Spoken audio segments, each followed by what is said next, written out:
Hello बच्चों, कैसे हो बेटा तुम सब लोग। वरुण एडवांस बैच में आप सभी को बच्चों वेलकम बैक। और यहां पर हम कर रहे हैं अब नया चैप्टर स्टार्ट जिसका नाम है binomial theorem. Right, first lecture है हमारा बाइनोमियल थ्योरम का, जिसमें हम क्या करेंगे, बहुत सारी चीजें करेंगे। अभी रिसेंटली आपका परम्यूटेशन एंड कॉम्बिनेशन खत्म हुआ है। राइट, और उससे पहले आपका कराया गया था मैट्रिसेस एंड डिटर्मिनेंट। दोबारा से हम लोग मिल रहे हैं बाइनोमियल थ्योरम के अंदर, जो कि एक बहुत ही इंटरेस्टिंग छोटा सा चैप्टर है। देख, ज्यादा इसमें टॉपिक्स नहीं है, दो तीन छोटे छोटे कॉन्सेप्ट्स के ऊपर ही बार बार सवाल बनेंगे। चलिए तो स्टार्ट करेंगे। बाइनोमियल थ्योरम के आज हम बेसिक्स करेंगे, तो इस तरह से डिवाइड किया है। 3 लेक्चर का फ्लो बता देता हूँ। फर्स्ट लेक्चर में हम बेसिक्स हो गया, रिमाइंडर के क्वेश्चंस हो गए, ये सारी चीजें कर लेंगे। ग्रेटेस्ट इंटीजर, फ्रैक्शनल फंक्शंस वाले प्रॉब्लम्स जो होते हैं बाइनोमियल थ्योरम में, वो कर लेंगे। और सेकेंड लेक्चर में प्रॉपर सिर्फ बाइनोमियल सीरीज ही सीरीज करेंगे हम सारी डिस्कस। अलग अलग तरीके की सीरीज जो बन सकती हैं बाइनोमियल में, है ना, सिग्मा वाले जो क्वेश्चंस होते हैं। और थर्ड लेक्चर में फिर हम क्या करेंगे, बताइए, जेईई एडवांस के सवाल और जो होमवर्क में क्वेश्चंस दिए होंगे वो सारे डिस्कस करेंगे। राइट, तो ये 3 लेक्चर्स में अपने को टॉपिक निपटाना है, बहुत आराम से निपट जाएगा। एक समरी छोटी सी, बाइनोमियल थ्योरम क्या होती है, उसका फॉर्मूला क्या होता है, थ्योरी जैसा कि हम बहुत डेप्थ में नहीं करते हैं इस बैच में, क्योंकि वरना पर्पस सॉल्व नहीं होगा बेटा। एडवांस की हमें प्रॉब्लम सॉल्विंग सीखनी है, रिवीजन करते हैं हम, क्वेश्चंस के थ्रू कॉन्सेप्ट्स को पकड़ते हैं। ठीक है, तो बेसिक्स पढ़ के बैठिए। अगर नहीं पढ़ा है तो मंजिल सीरीज से आप पढ़ सकते हैं। ये सब जनरल टर्म होती है, ये आपको याद होना चाहिए फॉर्मूला, जनरल टर्म या R+1th टर्म। चलिए तो स्टार्ट करेंगे बिना समय बर्बाद करे। पहला ब्रेन टीजर आ गया है सामने। चलो भाई, तो जल्दी से देखो क्या है क्वेश्चन। देखने में बड़ा खतरनाक क्वेश्चन लगता है भाई। Value of this this this निकालना है। सर ये क्या उल जलूल सी चीज लिखी है, यही तो बात है। देख क्वेश्चन मैंने कैसे पकड़ा, ये वाला कहां से पकड़ा, न्यूमरेटर से। मुझे क्या दिख रहा है, समथिंग का क्यूब प्लस समथिंग का cube plus 3 into something something something, 3ABC की टर्म दिख रही है, समझा। मुझे क्या दिख रहा है, ये 3ABC की टर्म दिख रही है एक तरह से। जहां पे A तो मुझे 18 दिख रहा है और B मुझे 7 दिख रहा है, और यहाँ A³ प्लस B³ भी है ना। तो इमीडिएटली दिमाग में एक चीज आई बेटा, तेरे भी आई होगी, है ना। क्या आई सर, A³ प्लस B³ और 3ABC। जैसे ही ये दिखे मुझे तो तुम समझ जाओ कि तुम्हें क्या लगाना है, A³ plus B³ plus C³ minus 3ABC create करने की कोशिश की जाएगी बेटा। माइनस 3ABC क्रिएट करने की कोशिश करी जाएगी, है ना भाई। सर बट यहाँ तो प्लस 3ABC है, कोई बात नहीं, माइनस तो अपने ऊपर है बेटा। तो न्यूमरेटर को जरा, न्यूमरेटर को मैं क्या कर रहा हूं, 18 का क्यूब प्लस 7 का क्यूब और प्लस जो 3 से -3, 18 इंटू 7 इंटू -25 कर लेता हूं, कर सकता हूं, ताकि यहां माइनस माइनस ये प्लस हो जाएगा, है ना भाई। तो मैंने इस तरह से लिखा न्यूमरेटर की टर्म को। अब सर A³ प्लस B³ तो बन गया है, C³ तो हमारे पास है ही नहीं, तो ले आओ उसको, कोई बात नहीं, ले आते हैं। तो 18 क्यूब प्लस 7 क्यूब, सी मेरा -25 है, तो -25 का क्यूब लेके आया 3 इंटू 18 इंटू 7 इंटू -25। और सर -25 का क्यूब किया है तो +25 का क्यूब भी करोगे, +25 का क्यूब भी करोगे। तो न्यूमरेटर को मैंने बैलेंस आउट कर दिया, जो टर्म मुझे चाहिए थी वो ले आया, जो नहीं थी वो ले आया, और ऐड और सब्ट्रैक्ट भी कर दी वो वाली टर्म। अब अगर आप ध्यान से देखें तो इतनी टर्म बेटा बन गई, A³ plus B³ plus C³ minus 3ABC, है ना भाई। ये क्या लिखा है, A³ plus B³ plus C³ minus 3ABC, जहां पर A है 18, B है 7 और C है -25। ठीक है भाई। अब मजेदार बात एक और दिखी मुझे कि sir A plus B plus C तो 0 हो रहा है, A plus B plus C बराबर 0 हो रहा है। तो तुम्हें पता है कि अगर A plus B plus C 0 होता है तो A³ plus B³ plus C³ minus 3ABC की टर्म ये तो बेटा 0 हो जाती है। आया ना मजा। 0 हो गई बेटा ये वाली term direct, right. A³ plus B³ plus C³ minus 3ABC की टर्म डायरेक्टली 0 हो गई। तो न्यूमरेटर एक्चुअली बन जाएगा सिर्फ और सिर्फ 25 का क्यूब बचेगा, सिर्फ और सिर्फ 25 का क्यूब बचेगा। ठीक है सर, न्यूमरेटर तो सिंप्लीफाई हो गया, बट अभी डिनोमिनेटर भी है। देखा कैसे मैंने थॉट प्रोसेस कैसे दिखाया तुम्हें, किस तरह से सोचा मैंने क्वेश्चन में। यहां से क्वेश्चन पकड़ा, प्लस 3ABC की टर्म से क्रिएट किया बेटा। अब ऐसे ही सर डिनोमिनेटर में क्या है सर, 3 की पावर 6 है, ये तो 3 की पावर 5 होती है 243, ये 3 की पावर 4 होती है, 3 की पावर 3, 3 स्क्वायर और 3, तो साफ समझ आ रहा है 3 की पावर कम हो रही है और 2 की पावर्स बढ़ रही हैं, 2 4 8 16 32 64, तो साफ समझ आ रहा है कुछ ना कुछ बाइनोमियल लगाया हुआ है नीचे, है ना। 3 और 2 में ब्रेक करना है मुझे। सो न्यूमरेटर का जो 25 है उसे 5 स्क्वायर लिख के 5 की पावर 6 कर लेता हूं और इस न्यूमरेटर को 2 + 3 की पावर 6 लिख देता हूं। 2 + 3 की पावर 6 लिख देता हूं, या 3 + 2 की पावर 6 लिख दो, बात एक ही है। 3 + 2 की पावर 6 लिखकर जैसे ही इसमें बाइनोमियल लगाऊंगा तो तुम्हें कुछ दिखाई दे रहा है अच्छा सा, इसमें बाइनोमियल थ्योरम लगा दो। देखो 6c0 3 की पावर 6, 6c1 3 की पावर 5 इंटू 2, 6c2 3 की पावर 4 इंटू 2 स्क्वायर, ऐसे करते करते 6c6 2 की पावर 6 बन जाएगा। इस प्रकार का बेटा बाइनोमियल लगा के ये बन गया न्यूमरेटर। और अगर ध्यान से देखो अगर तुम ध्यान से देखो तो बेटा तुम्हें डिनोमिनेटर में भी यही दिख रहा है। देखो 6c1 ये लिखा हुआ है, ये 6c2 होता है 15, है ना, 6c2 15 होता है, 6c3 ये लिखा है, फिर ये 6c4 6c5 और 6c6 तो 1 हो गया, यानी न्यूमरेटर और डिनोमिनेटर बिल्कुल सेम बन गए। तो ये चीज सेम एज डिनोमिनेटर आ गई, यानी कि न्यूमरेटर डिनोमिनेटर कट के आंसर हो गया 1। आंसर हो गया बेटा 1। खाना बढ़िया क्वेश्चन देख ले, खाना बढ़िया बढ़िया conceptual question. Binomial theorem mixed with ये वाला formula a³ + b³ + c³ - 3abc, ये वाला फंडा इसके अंदर लग गया।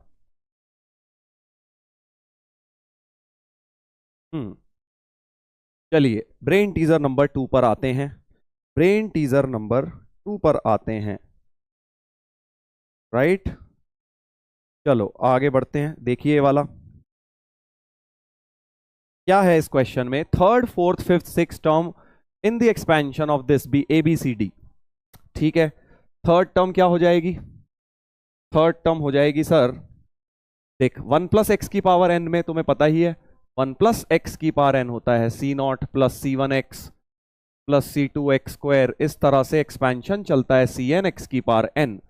तो थर्ड टर्म मतलब ये हो गई थर्ड टर्म nc2x², तो a है वो, तो a हो गई nc2x², b हो गई nc3x³, c हो गई nc4x4 और d हो गई nc5x5। ठीक है भाई, ये देख लीजिए ABCD लिख ली।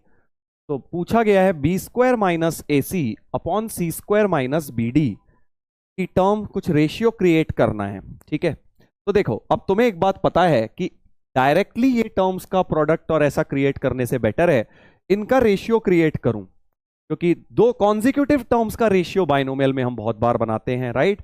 और उस एक और चीज मुझे दिख रही है b² - AC GP जैसी कोई चीज है, तो कॉमन रेशियो बना लेना चाहिए, मतलब इन दोनों को डिवाइड करके मुझे देखना चाहिए। तो b/a क्या हो रहा है, nc3/nc2 टाइम्स एक x बच जाएगा, x³ और x² डिवाइड होके nc3 और nc2 का रेशियो। अब देखो एक डायरेक्ट एक फॉर्मूला इसमें लगेगा, कौन सा, ratio of two consecutive terms NCR/NCR-1।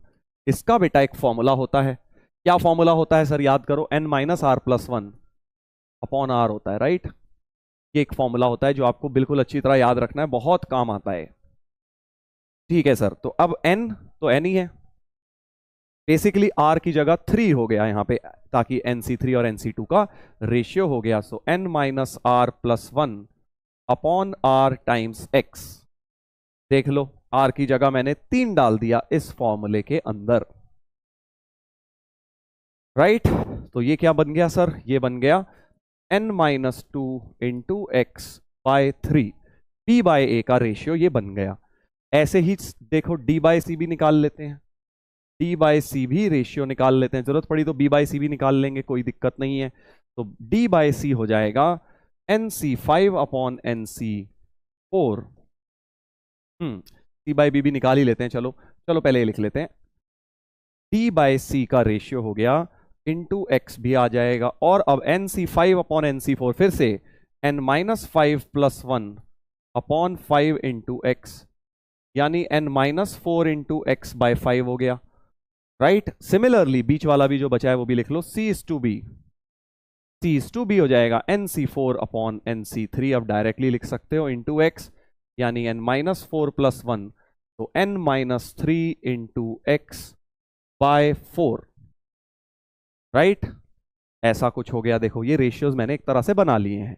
Same तो आए नहीं सर, हाँ सेम मत आने थे, कोई बात नहीं।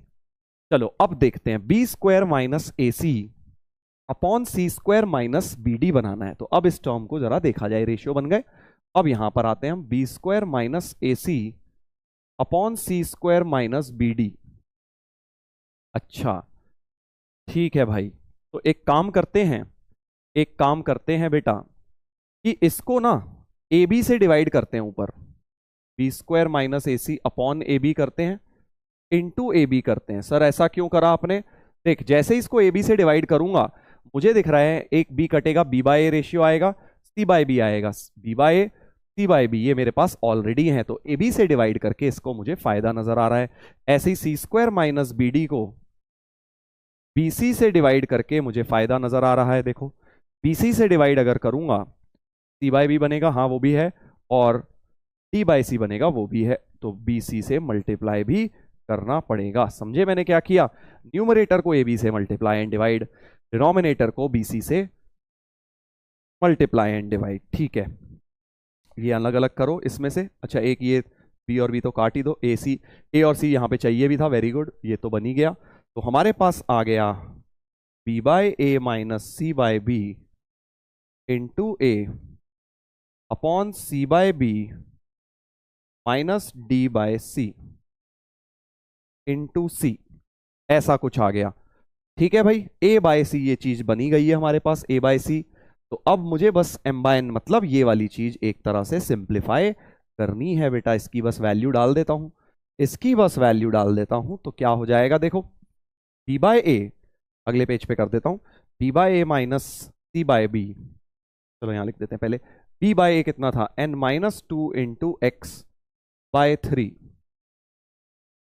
C/B n-3 into X by 4 whole upon C/B तो यही था, n-3 into X by 4 minus D/C n-4 into X by 5, right. x तो देखो सब में से कट गया, x जो है सब में से कट गया, तो हमारे पास आ गया n-2/3 minus n-3/4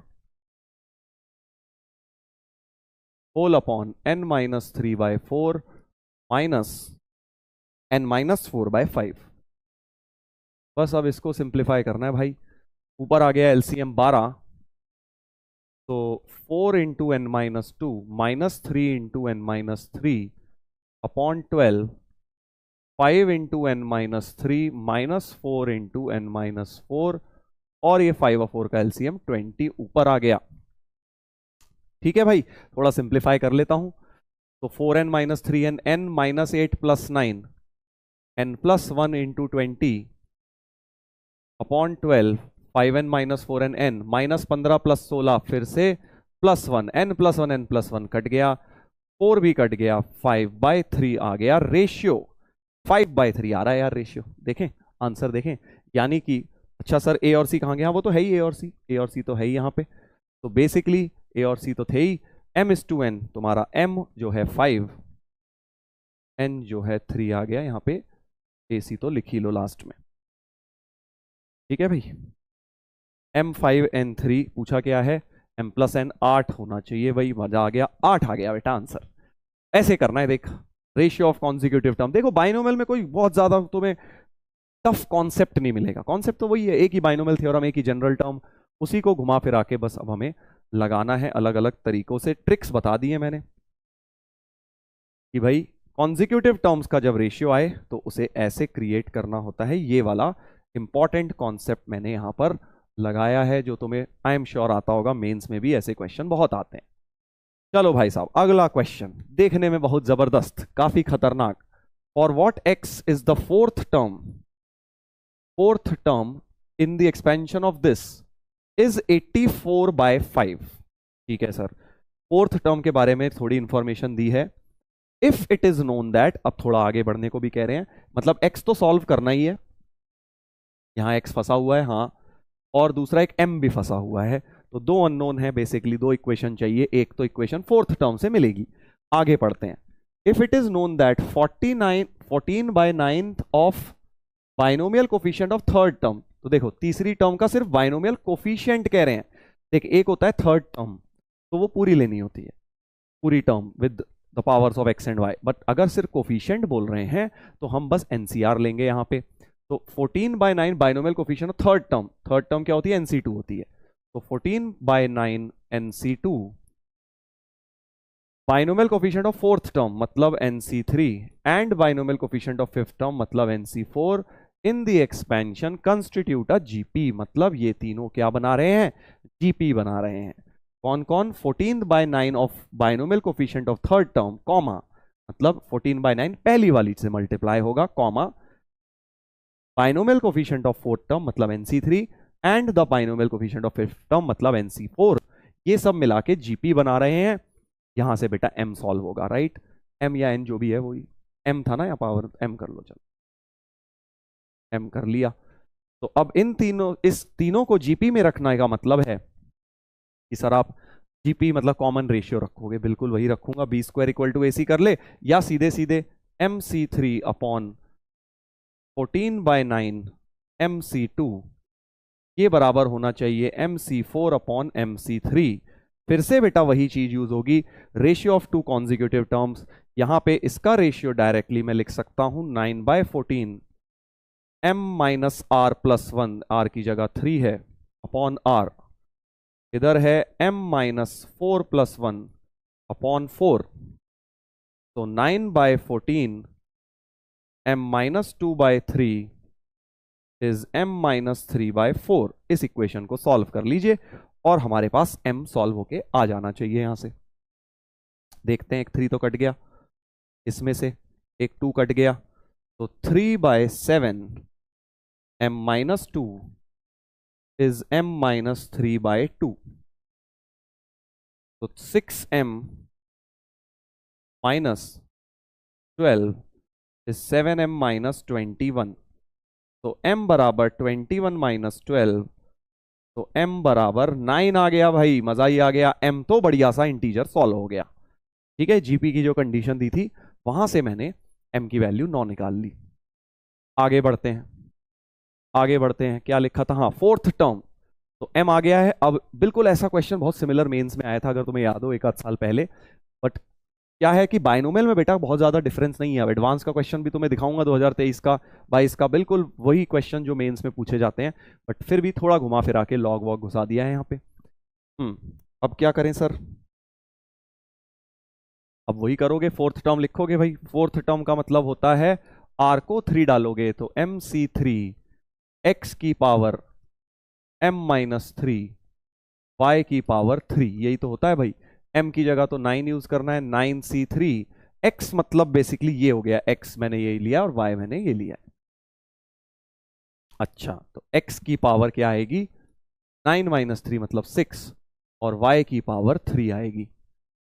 fourth term हमें दिया है 84/5, तो ये चीज दी है 84/5, आई थिंक 84 9C3 ही होता है, पीएनसी में बहुत तुमने कैलकुलेशन करी होंगी, 9C3 और 84 बराबर होते हैं, तो x की पावर 6 y की क्यूब बराबर 1/5 है। चलिए अब जरा x को देखते हैं, क्या है, ये है x, इसकी पावर 6 करनी है बेटा, तो अब तू खुद देख, दिस पावर और ये मल्टीप्लाई 1/6 है ना, ये 1/6 है, तो वो 6 से कट जाएगा, बेसिकली क्या हो जाएगा, x की पावर 6 में 5 की पावर में 5 की पावर 1/6 वाला पार्ट कटा, बस माइनस ऑफ लॉग बच जाएगा, तो माइनस लॉग क्या क्या बचा भाई, 6 माइनस √8x, 6 माइनस √8x, अंदर ही है भाई x, ये बचा x की पावर 6 में। चलो अब y का क्यूब निकालता हूं, y का क्यूब मतलब इसकी पावर 3 करूंगा, 1/6 इंटू 3 हाफ आ जाएगा, है ना, यानी इसकी पावर हाफ हो जाएगी। 5 जो खतरनाक सी चीज लिखी है, ये तुम्हारा एक तरह से पूरा y है, तो 5 की पावर लॉग 10x-1 अपॉन 25 की पावर, अच्छा इसको थोड़ा सा बेटर नहीं कर सकता, थोड़ा सा इसको देख लेता हूं, क्योंकि 5 की पावर 2 लिखकर इसको लिख लेता हूं बेसिकली। देखो क्या बोल रहा हूं मैं, इसको जरा अलग से थोड़ा सिंप्लीफाई कर लेता हूं। जो y है मेरा 5 की पावर log x-1, बेस लिखा नहीं है मैंने, नीचे भी 5 की पावर log 25 कर लेता हूं उसको, और पावर सब्ट्रैक्ट हो जाएंगी, तो 5 की power log x-1 minus log 25 हो जाएगा, यानी 5 की पावर log x-1 अपॉन 25, ये y बन जाएगा। और इसकी होल पावर 1/6 भी है, इसकी होल पावर 1/6 है y के अंदर। ठीक है, तो y ऐसे लिख लेता हूं, बेटर रहेगा। और अब y की पावर 3 बनानी है, देख रहे हो ना कैसा खतरनाक क्वेश्चन है। तो y की पावर 3 जब बनानी है यहां पे, तो पावर में जो है y की 1/6 की जगह हाफ रह जाएगा। सो 5 की power log x-1 upon 25 whole power half, sorry पूरे की पावर लगानी है ना भाई।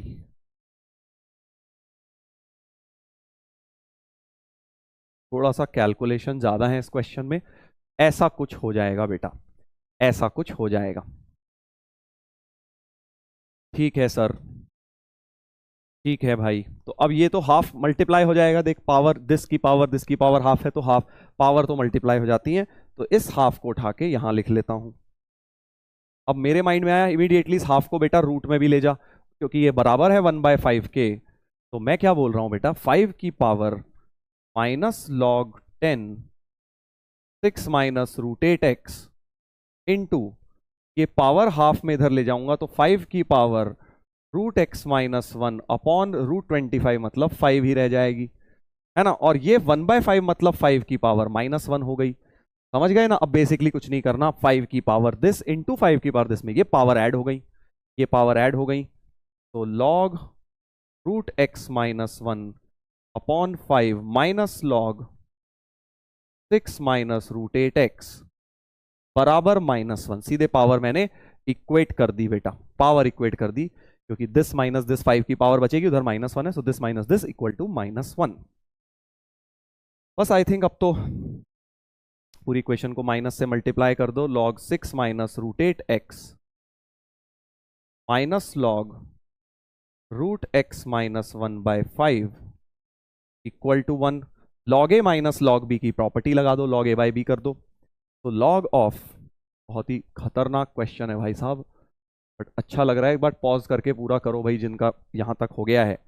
√x-1/5, तो ये 5 चले गया ऊपर, और बेटा तुम्हारा ये बन गया 1 के बराबर, 1 के बराबर बन गया। और क्योंकि बेस 10 था बेटा, बेस क्या था log का 10, तो जैसे ही log हटाओगे ये पूरी चीज 10 हो गई।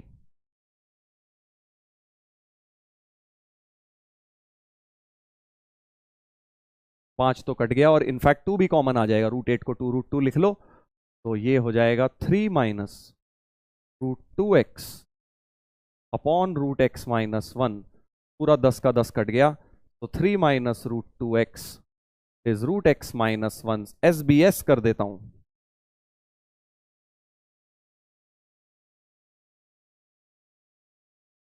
तो हमारे पास आ गया 10 plus x minus 6 √2x equal to 0। देख लो भाई, x प्लस 10 माइनस, हाँ बस अब तो आई थिंक हो जाएगा, क्वाड्रेटिक सी बन जाएगी। √x को बेटा t कह देता हूं, तो हमारे पास x भी सॉल्व हो जाएगा। √x बराबर t, तो t² minus 6 √2 into T plus 10 बराबर 0। स्प्लिटिंग द मिडिल कर लेता हूं, वैसे तो क्वाड्रेटिक फॉर्मूला भी लगा सकते हो, बट मुझे लग रहा है 5 2 ज़ा 10, 5 और 2 को लिख लो √2 इंटू √2, तो आई थिंक 5 √2 और √2 इसकी स्प्लिटिंग द मिडिल टर्म हो गई। 5 √2 t माइनस √2 t प्लस 10, मैंने स्प्लिटिंग द मिडिल टर्म लगा दी, तो t माइनस 5 √2 t माइनस √2, तो t की वैल्यू 2 आ गई, मतलब √x की वैल्यू आ गई 5 √2 और √x की वैल्यू आ गई 2 √2, है ना भाई। तो यहां से x आ गया 50 या x आ गया 2। अब सर कौन सा वाला लूं, देखते हैं। लॉग को भी तो डिफाइन करना था ना, तो लॉग के अंदर कौन था। अच्छा अब देखो, जैसे ही तुम रूट एक्स को 50 रख दो, वो ये वाला रखोगे, देखो रूट एक्स को जैसे ही बेटा तुम 5√2 रखोगे तो ये वाला दिक्कत करने लगेगा। आई थिंक एक्स को 50 रखते ही ये वाला लॉग डिफाइंड ही नहीं होगा। सोचो बहुत बड़ा बन जाएगा ना, 25 8 200, तो 200 तो बहुत बड़ा नंबर है 6 के मुकाबले, राइट। तो वो वाला बेटा तुम्हारा जो है बेकार का हो गया, वो बेकार का हो गया, क्योंकि उसकी वजह से लॉग जो है डिफाइंड ही नहीं हो रहा। ये वाला लॉग दिक्कत करेगा, इसमें कोई प्रॉब्लम नहीं आ रही, x-1 तो डिफाइंड है। तो ये वाला आंसर रिजेक्ट करूंगा, as log must be defined.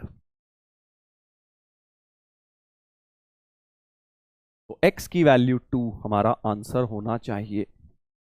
Let's see, 2 हो गया भाई, x की वैल्यू ही पूछिए। देख बहुत बढ़िया क्वेश्चन, बहुत ही प्यारा क्वेश्चन बन सकता है इस तरह का एडवांस्ड में बेटा। फिर से आपके पास लॉग वगैरह मिक्स कर दिया है बाइनोमियल थ्योरम के अंदर। क्या क्या मिक्स हुआ देख, लॉग मिक्स हुआ, जीपीज मिक्स हुआ, बाइनोमियल थ्योरम मिक्स हुई, 3 चीजें मिक्स हो गई, एंड क्वाड्रेटिक तो ऑब्वियसली लगी गया हल्का फुल्का। देख लो भाई, पूरे 3 पेज भर गए हैं। अच्छा क्वेश्चन था। तो x=2 आंसर। अब इसी के सिमिलर मिलता जुलता भाई एक क्वेश्चन ये है जो कि आप होमवर्क में कर लेंगे। अब बिल्कुल सेम, बस इस बार AP कंडीशन दी हुई है, फिर से वहां से n निकलेगा, m निकलेगा जो भी है, और फिर 6th टर्म दी है। बिल्कुल ही सेम है कॉन्सेप्ट, प्रैक्टिस के लिए खुद की ट्राई करिएगा, नहीं होगा तो लास्ट क्लास में डिस्कस करेंगे ही हम। चलिए आगे बढ़ते हैं बेटा, आगे बढ़ते हैं। Brain teaser number 5। तो जैसा कि तुम्हें पता है धीरे धीरे लेवल बढ़ाते हैं हम। फर्स्ट क्लास में स्टार्टिंग में थोड़े हल्के, एंड तक आते आते काफी भारी भरकम क्वेश्चंस हम कर लेंगे अपने इस चैप्टर में। Coefficient of x square plus coefficient of x in this expansion.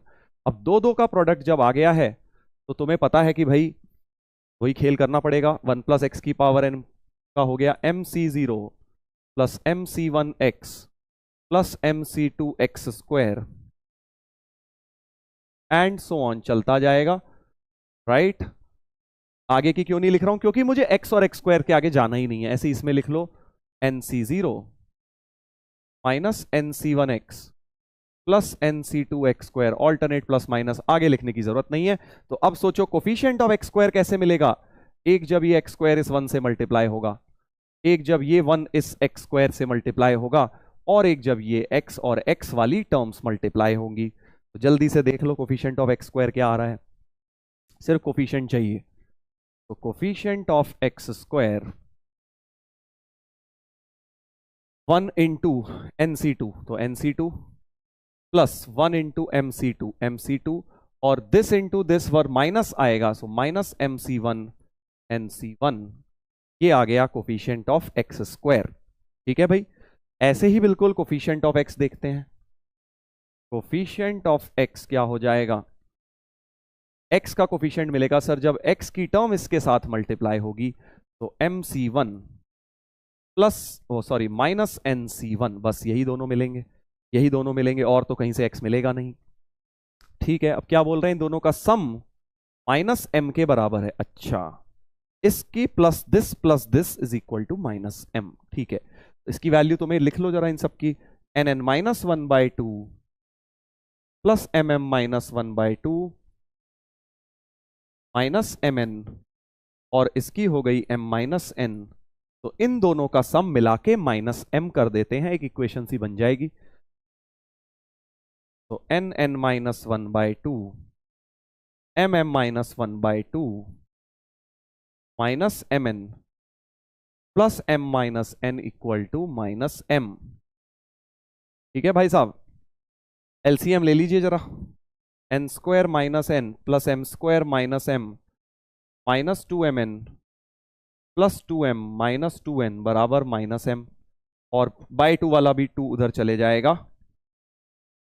देखो भाई, m² plus n² minus 2mn, m minus n whole square, और एक m कटेगा इसमें से, तो प्लस m माइनस 3n बराबर minus 2m।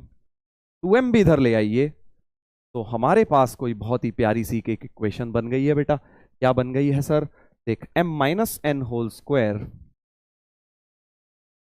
Plus 3 times m minus N बराबर 0, ऐसा कुछ बन गया है। अच्छा, समझ गया, समझ गया। तो m माइनस एन में एक तरह से क्वाड्रेटिक बन गई, वही क्रिएट करना है। देख n माइनस एम, तो एक काम करता हूं, लेट n माइनस जो भी है m माइनस एन को t ले लेता हूं। तो टी स्क्वायर प्लस 3t बराबर 0, राइट। तो सबसे पहला काम, t common, t plus 3 into T, 0, t 0 हो नहीं सकता क्योंकि m और n बराबर नहीं है। तो t की वैल्यू -3 है, मतलब m माइनस एन की वैल्यू -3 है। तो n माइनस एम की वैल्यू 3 हो गई भाई, आंसर आ गया 3। होना चाहिए था यार, देखो ये वाला क्वेश्चन तो होना चाहिए था, इसमें तो कुछ भी टफ नहीं था। ये आई थिंक आज का इजीएस्ट ब्रेन टीजर था अभी तक का। आई होप क्लियर है भाई तुम्हें। चलो अगला देखते हैं, छठा number, sixth question. Sixth question देखेंगे बेटा, क्या है देखिए इस वाले में, कोफिशिएंट ऑफ x की पावर 5 y की पावर 5, फिर से दिस इनटू दिस पूरे की पावर 5 है। अच्छा, अब मुझे एक बात नजर आ रही है यार, ये वाला टर्म तो देखो फैक्टराइजेबल है, इसको मैं 1 plus X into 1 plus Y लिख सकता हूं, और वो तो x प्लस वाई है ही, होल पावर में 5 है। अब मुझे इस पूरी टर्म में x की पावर 5 इंटू वाई की पावर 5 का चाहिए। इस साल 2024 में बहुत सिमिलर कॉन्सेप्ट पर क्वेश्चन आया था मेंस में। हाँ, देखो मेंस और एडवांस में मैथ्स में अब कुछ क्वेश्चन बिल्कुल सिमिलर कॉन्सेप्ट पर ही आने लगे हैं। तो ये मत सोचा करो अरे मेंस में, अरे सर एडवांस के लिए फिर तो अलग हो गया, नहीं, बन सकता है बिल्कुल सिमिलर ही एडवांस में भी। तो अब हुआ क्या था, इसमें भी 3 बार जनरल टर्म लिखनी पड़ी। उस क्वेश्चन में भी था 5c0 5c p x की पावर p, है ना, पहले की जनरल टर्म लिख ली, 5c3 y की पावर q, और इसकी हो जाएगी 5cr x की पावर 5 माइनस r y की पावर r, क्योंकि मुझे क्या चाहिए, टोटल पावर x की 5 y की 5 चाहिए। तो और सब में पावर्स आ रही हैं, सब में 5 5 आ रही हैं, तो मुझे सबकी जनरल टर्म लिखकर एक तरह से केसेस बनाने पड़ेंगे, है ना। तो हमारे पास आ गया 5cp 5cq 5cr। x की देखो टोटल पावर कितनी है, x की total power p plus 5 minus r है, और y की total power q plus r है। अब मुझे बोला गया है कि भाई साहब इसे 5 रखो और इसे भी 5 रखो, तो रख देते हैं, जरा देखते हैं क्या इक्वेशंस बनती हैं। तो p प्लस 5 माइनस आर बराबर 5, यहां से तो बड़ा अच्छा सा आ गया, p बराबर r, और इसको 5 रखूंगा तो q प्लस r बराबर 5 आ गया। तो एक्चुअली बड़ी अच्छी सी चीज हो गई। अभी देखो, या तो बैठ के केसेस बनाओ, अब पी क्यू आर के केसेस बनाओ और फिर यहाँ वैल्यू डालो, बट बेटर क्या है, मुझे एक बात दिख रही है, क्यों ना सबको एक ही वेरिएबल में चेंज कर लेता हूँ, आर में। देखो कोफिशिएंट ये बचा है ना, हमें क्या निकालना है, कोफिशिएंट ही निकालना है। कोफिशिएंट ये बचा, तो कोफिशिएंट हो गया 5cp, पी और आर तो इक्वल ही है, तो आर ही लिख देता हूँ, सब कुछ आर के टर्म्स में। 5cq, क्यू की जगह लिख सकता हूँ 5 माइनस आर, और 5cr, तो ये आ गया आपका कोफिशिएंट। और आर अब सारी वैल्यू ले सकता है ना भाई, आर सारी वैल्यू ले सकता है। आर क्या था, इसका वाला था, तो यानी आर जो है 0 से 5 वैल्यूज ले सकता है, आर जो है 0 से 5 वैल्यू ले सकता है। तो मतलब जो कोफिशिएंट आएगा कुछ भी नहीं आएगा, कोफिशिएंट जो आएगा वो आ जाएगा सिग्मा आर 0 से 5, 5cr 5c5 minus are 5cr, right. Sigma समझ गए क्यों लगाया, क्योंकि आर की कोई वैल्यू फिक्स थोड़ी है, 1 0 1 2 3 सारी ही ले सकता है, सारे केसेस आएंगे इसके अंदर। और मजेदार बात क्या है, ये भी 5cr होता है, ये भी 5cr है, ये भी 5cr, तो 5cr का क्यूब हो गया, तो 5cr क्यूब सिग्मा आर जो है 0 से 5 हो गया, आर जो है 0 से 5 हो गया। बस अब तो बेटा आर की वैल्यू डालता जा। सो 5c0 का होल स्क्वायर, तो फाइनल आंसर बन जाएगा 5c0 whole square 5c1 whole square 5c2, sorry square नहीं cubes, 5c1 whole cube, cube बनी थी ना भाई वहां। ऐसे करते करते 5c5 का होल क्यूब। सर इसका होल क्यूब का भी कोई फॉर्मूला होता है क्या? डायरेक्ट नहीं होता, होल स्क्वायर तक का होता है बाइनोमियल सीरीज में, कल देखेंगे 2ncn होता है, बट इसका होल क्यूब में सीधे ये 1 का क्यूब हो गया, ये 5 का क्यूब हो गया, 5c2 होता है 10 का क्यूब, 5c3 भी बेटा 10 होता है तो फिर 10 क्यूब, 5c4 फिर 5 होता है 5 क्यूब, फिर 1 क्यूब। तो ये वाली चीज दो बार एक तरह से आ गई, 1125 प्लस 1 दो बार आ जाएगा, यानी 2 इंटू 1126 2252 हो गया आंसर, 2252 हो गया बेटा आंसर, 2252 हो गया आंसर। बस इतना सा देख लो।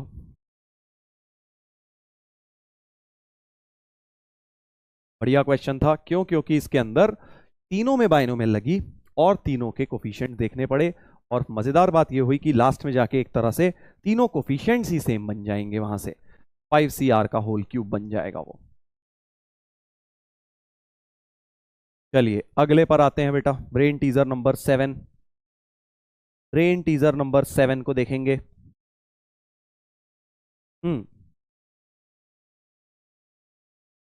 देखो बढ़िया सीरीज है, ऑल्दो सीरीज का कोई खास काम नहीं है इसमें, बट हो जाएगा इससे भी। 50c6 minus 5c1 into 40c6 plus 5c2 into 30c6। ये मत सोचना कि ये बाइनोमियल सीरीज का क्वेश्चन है, क्योंकि देखो सीरीज में क्या होता है, कुछ ना कुछ फिक्स्ड रहता है, ऊपर n की वैल्यू ही चेंज हो रही है। यहाँ 5 एक वाले में सेम है, बट ये वाले में चेंज हो रही है। तो अब क्या करूंगा, मजेदार बात क्या है कि नीचे देखो कांस्टेंट क्या रह रहा है, ये देखो सर, ये 6 6 6 यहाँ कांस्टेंट है ना, और ऊपर का ये 5 कांस्टेंट है। बस यहां से तुम्हें क्वेश्चन पकड़ना है, ये 5c0 होगा इधर, ऐसे समझ लो।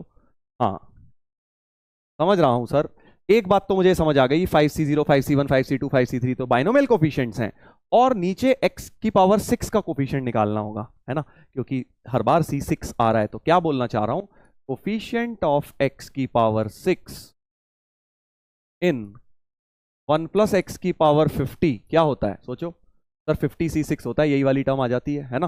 तो कोफिशिएंट ऑफ x की पावर 6 अगर मैं निकालूं इन 1 प्लस एक्स की पावर 50, तो पहली टर्म आ जाएगी, ठीक है सर। और बट तुम्हें तो -5c1 टाइम्स इसमें भी x की पावर 50 चाहिए, यानी 1 प्लस एक्स की पावर 40 में भी x की पावर 6 का कोफिशिएंट चाहिए। समझ रहे हो ना क्या हो रहा है, बेसिकली तुम पूरे में कोफिशिएंट ऑफ x की पावर 6 निकाल रहे हो, किसमें, 1 प्लस एक्स की power 50 minus 5c1 into 1 plus x की पावर 40 में, प्लस 5c2 इंटू, अब खेल समझ गया, 1 प्लस एक्स की पावर 30 में, बढ़िया क्वेश्चन है, और minus 5c3 into 1 plus x की पावर 20 में, और plus 5c4 into 1 plus x की पावर 10 के अंदर। यहीं तक जाना है बस हमें, यहीं तक बेटा जाना है। ठीक है सर, ये कोफिशिएंट मुझे निकालना है x की पावर 6 का इन दिस, इसके अंदर x की पावर 6 का कोफिशिएंट निकालना है, ठीक है भाई, यही तो है। अब ये कुछ अच्छी सी चीज दिखी तुम्हें, अच्छी सी चीज तो सर दिख रही है, 1 प्लस एक्स की पावर बेसिकली कम होती जा रही है, पहले यहाँ 50 थी, फिर 40 हुई, फिर 30 हुई, फिर 20 हुई, फिर 10 हुई।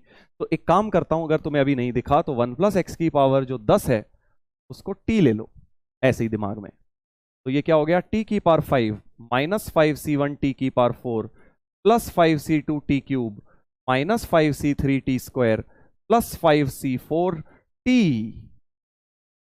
है ना भाई। अब तो दिख गया होगा सर, एक टर्म गायब है वो भी ले आओ, माइनस 5c5 t की पावर 0 तो 1 ही होता है, बेसिकली -1 प्लस 1 कर दिया मैंने, एक तरह से ये 1 है, ऐड और सब्ट्रैक्ट कर दिया, ताकि इतनी चीज क्या बन जाए, अब सोचो, ये तो सर एक एक्सपेंशन लिखा हुआ है, किसका, बाइनोमियल एक्सपेंशन लिखा है, सोच के देख किसका, t की पावर कम होती जा रही है ना भाई, तो t -1 की पावर 5 का लिखा हुआ है, सोच के देख लो, t -1 की पावर 5 का लिखा हुआ है, और बाद में एक +1 है, बाद में एक +1 है, क्योंकि वो सब्ट्रैक्ट भी किया था, ऐड भी हुआ है। अब t की वैल्यू जरा वापस रखो, 1 प्लस एक्स की पावर 10 -1 होल पावर 5 +1, तो इस पूरी चीज में x की पावर 6 का कोफिशिएंट निकालना है। तो मैंने क्या किया, बेसिकली डायरेक्ट तो नहीं सॉल्व हो पा रहा था, बट हमने उसको बाइनोमियल में चेंज किया, x की पावर 6 का कोफिशिएंट इस सीरीज में देखा और ये जो है उसमें बाइनोमियल लग गई। अब इसमें x की पावर 6 का शांति से बैठ के कोफिशिएंट निकालेंगे। वो कैसे निकालोगे सर? सोच बेटा सोच। अब इसमें 1 प्लस एक्स की पावर 10 में फिर लगा दो बाइनोमियल, क्योंकि मुझे दिख रहा है 1 और 1 कटेगा। ठीक है सर, तो ये हो जाएगा 1 plus 10c1x plus 10c2x square. ऐसे करते करते 10c10x की power 10 minus 1 whole power 5 plus 1। ये 1 और 1 कट गया बेटा, 1 और 1 तो कट गया, सब में से x कॉमन आ रहा है, एक सब में से एक x कॉमन आ रहा है, बाहर आएगा x की पावर 5 क्योंकि उधर पावर 5 भी थी। तो x की पावर 5 बाहर 10c1 10c2x 10c3x स्क्वायर। ऐसे करते करते 10c10 x की पावर 9 हो जाएगा। इधर इस पूरे की पावर 5 प्लस 1 है। तो इसमें क्या निकालना है? कोफिशिएंट ऑफ x की पावर 6 निकालना है। इस चीज के अंदर 1 के अंदर तो उड़ा भी सकते हो, 1 में कोई कोफिशिएंट तो है नहीं, 1 तो कांस्टेंट है। तो अब 5 बाहर आ गया है, तो यानी कि मैं कह सकता हूं सिर्फ कोफिशिएंट ऑफ x निकाल दो। Coefficient of x in 10c1 plus 10c2x plus 10c3x square and so on की पावर 5 प्लस 1 में कोफिशिएंट ऑफ x की पावर 1 निकालना है, क्योंकि 5 आ गई है, 6 चाहिए थी, एक पावर बस और लानी है। तो एक्चुअली आगे की टर्म किसी काम की नहीं है, इन सब में तो स्क्वायर वगैर आ रहा है। तो तुम्हें क्या करना है, सिर्फ इसके अंदर तुम्हें 1 भी उड़ा दो, इसमें भी x की पावर 1 नहीं है तो कांस्टेंट टर्म है, इसके अंदर x की पावर 1 का कोफिशिएंट देख लेना है, फिर बाइनोमियल लगा दे इन दोनों में। समझा बेटा खेल? 10c1 तो हो गया 10, 10c2 कितना होता है 45 होल पावर 5, इसमें फिर लगा देते हैं, इसमें बेटा फिर लगा देते हैं बाइनोमियल थ्योरम। सोच लो क्या हो जाएगा, 5c0 10 की पावर 5, 5c1 10 की पावर 4, 45x की पावर 1। तो ये x की पावर 1 वाला कोफिशिएंट फाइनल आंसर हो गया। तो 5c1 इंटू 10,000 इंटू 45, ये आंसर होना चाहिए भाई तुम्हारा, राइट? 45 इंटू 5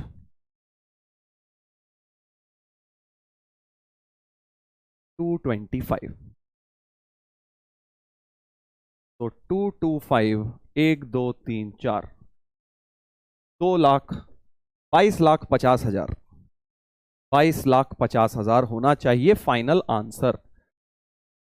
बिल्कुल बढ़िया, 22,50,000 आ गया। था ना बढ़िया क्वेश्चन? देख इसमें क्या है, बड़ा डिफरेंट है। यूजुअली जो आप करते हो उसमें क्या करते हो, एक तरह से आप सीरीज वगैरह के सिग्मा कुछ कॉन्सेप्ट्स लगाते हो, है ना भाई, डिफरेंशिएशन इंटीग्रेशन वो सब चीजें लगाते हो। बट इसमें हमने एक तरह से कोफिशिएंट मेथड लगाया और जो अंदर बन गया वो एक तरह से बाइनोमियल लग गई है। ठीक है, तो ये बाइनोमियल के सीरीज के मुखौटे में एक तरह से बाइनोमियल थ्योरम का ही क्वेश्चन था, सीरीज खास नहीं थी। अब बिल्कुल ऐसा ही एक होमवर्क में तुम्हें करना है, ब्रेन टीजर नंबर 8। देखो मैंने एक एक करा दिया है, एक एक तुम्हें होमवर्क में दे दिया है ताकि तुम्हारी प्रैक्टिस भी हो जाए बेटा, सिमिलर सा बन जाए। जेई में तो तुम फोड़ दो उसको फिर, राइट? बिल्कुल वैसा ही है। देखो सर पकड़, आपको कैसे पता लगता है ये करना है? देख मैंने तुझे बताया था क्या कांस्टेंट है, देखना है। देख 10c0 10c1 10c2, इसका 10 कांस्टेंट चल रहा है और नीचे ये वाला 10 कांस्टेंट चल रहा है, यानी कोफिशिएंट ऑफ x की पावर 10 इन समथिंग निकालूंगा मैं। कोफिशिएंट ऑफ x की पावर 10 इन समथिंग निकालूंगा, है ना? कर लेना, चलो आंसर मैच कर लेना। आगे बढ़ते हैं, brain teaser number 9, brain teaser number 9 देखते हैं। ओके, तो क्या है ये सर? x है 15 प्लस रूट 220 की पावर 19, 15 प्लस रूट 220 की पावर 82। सर कुछ टाइपिंग मिस्टेक है क्या? पावर अलग अलग है सर, ऐसे क्वेश्चन में तो जनरली हमने कॉन्जुगेट्स देखे हैं।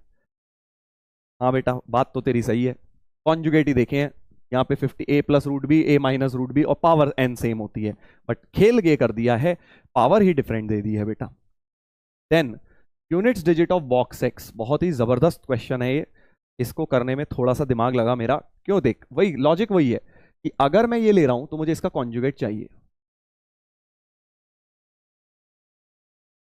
तो मैं क्या करूंगा 15 माइनस रूट 220 की पावर 19 क्रिएट करूंगा, है ना? क्योंकि मुझे पता है कि भाई साहब इनको मैं लिखूंगा इन दोनों को, क्योंकि मुझे पता है इनको ऐड करने में बड़ा फायदा होने वाला है मेरा, है ना, तो इसका कॉन्जुगेट भी लाऊंगा, इसका भी लाऊंगा, फिर देखता हूं। ठीक है, पहले तो इसमें क्या होगा, 19C0 15 की पावर 19 प्लस 19C1 15 की पावर 18 इंटू √220 प्लस 19C2 15 की पावर 17 √220 का स्क्वायर यानी 220 एंड सो ऑन चलता जाएगा। और नीचे वाले में ये प्लस, ये माइनस, ये प्लस, तो जैसे ही ऐड करूंगा बेटा ये वाली टर्म्स कटने लग जाएंगी।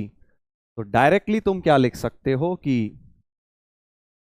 15 प्लस √220 की पावर 19 प्लस 15 माइनस √220 की पावर 19 जो है डबल ऑफ क्या आ जाएगा, 19C0 तो 1 होता है, तो 15 की पावर 19 प्लस 19C2 15 की पावर 17 220 प्लस ऐसे करते करते सोचो इवन वाले चल रहे हैं तो 19C18 है ना भाई, 19C18 हो जाएगा। और क्या हो जाएगा, 15 की पावर में 1 होगा और √220 की पावर में 18 होगा, यानी 220 की पावर में 9 होगा। ठीक है सर, समझ गया, समझ गया। तो अब देखो इन सब में से 5 तो कॉमन आ ही रहा है, इन सब में से 5 कॉमन आ रहा है, हाँ, और 5 इंटू 2 10 होता है, तो ये 10 टाइम्स बेसिकली सम इंटीजर है। ये बात सही है, ध्यान से देखना। अब इस चीज की वैल्यू 10 टाइम्स I1 हो गई, 10 टाइम्स I1 हो गई, किसकी, दिस प्लस दिस। ऐसे ही अब तुम खुद दिमाग लगा के सोच लो, पावर 82 भी होती तो क्या फर्क होता, 15 प्लस √220 की पावर 82 प्लस 15 माइनस √220 की पावर 82 भी 10 टाइम्स I2 हो जाता। समझे खेल क्या हो रहा है, कि दोनों ही टर्म्स 10 टाइम्स I1 और 10 टाइम्स I2 कोई 10 सब में से कॉमन आता, क्योंकि वहां समझ गए तुम यार, 18 की 19 की जगह 82 हो जाता, बस फर्क कुछ नहीं पड़ता, बट एक 5 तो कॉमन आता ही आता। सर और भी तो आ सकते थे, आने दे, एक तो आता ही ना 10, इतना 10 तो आता है, 10 का मल्टीपल तो ये है। अब देख, अब मजेदार मेन चीज शुरू हो रही है, क्योंकि x बनाने के लिए मुझे इन दोनों को ऐड करना है, यानी कि अब फर्दर मुझे ये जो 10I1 आया है इसकी वैल्यू और ये जो 10I2 आई है इन दोनों को ऐड करना है बेटा। ठीक है, अब अगले पेज पे लिखता हूं जरा।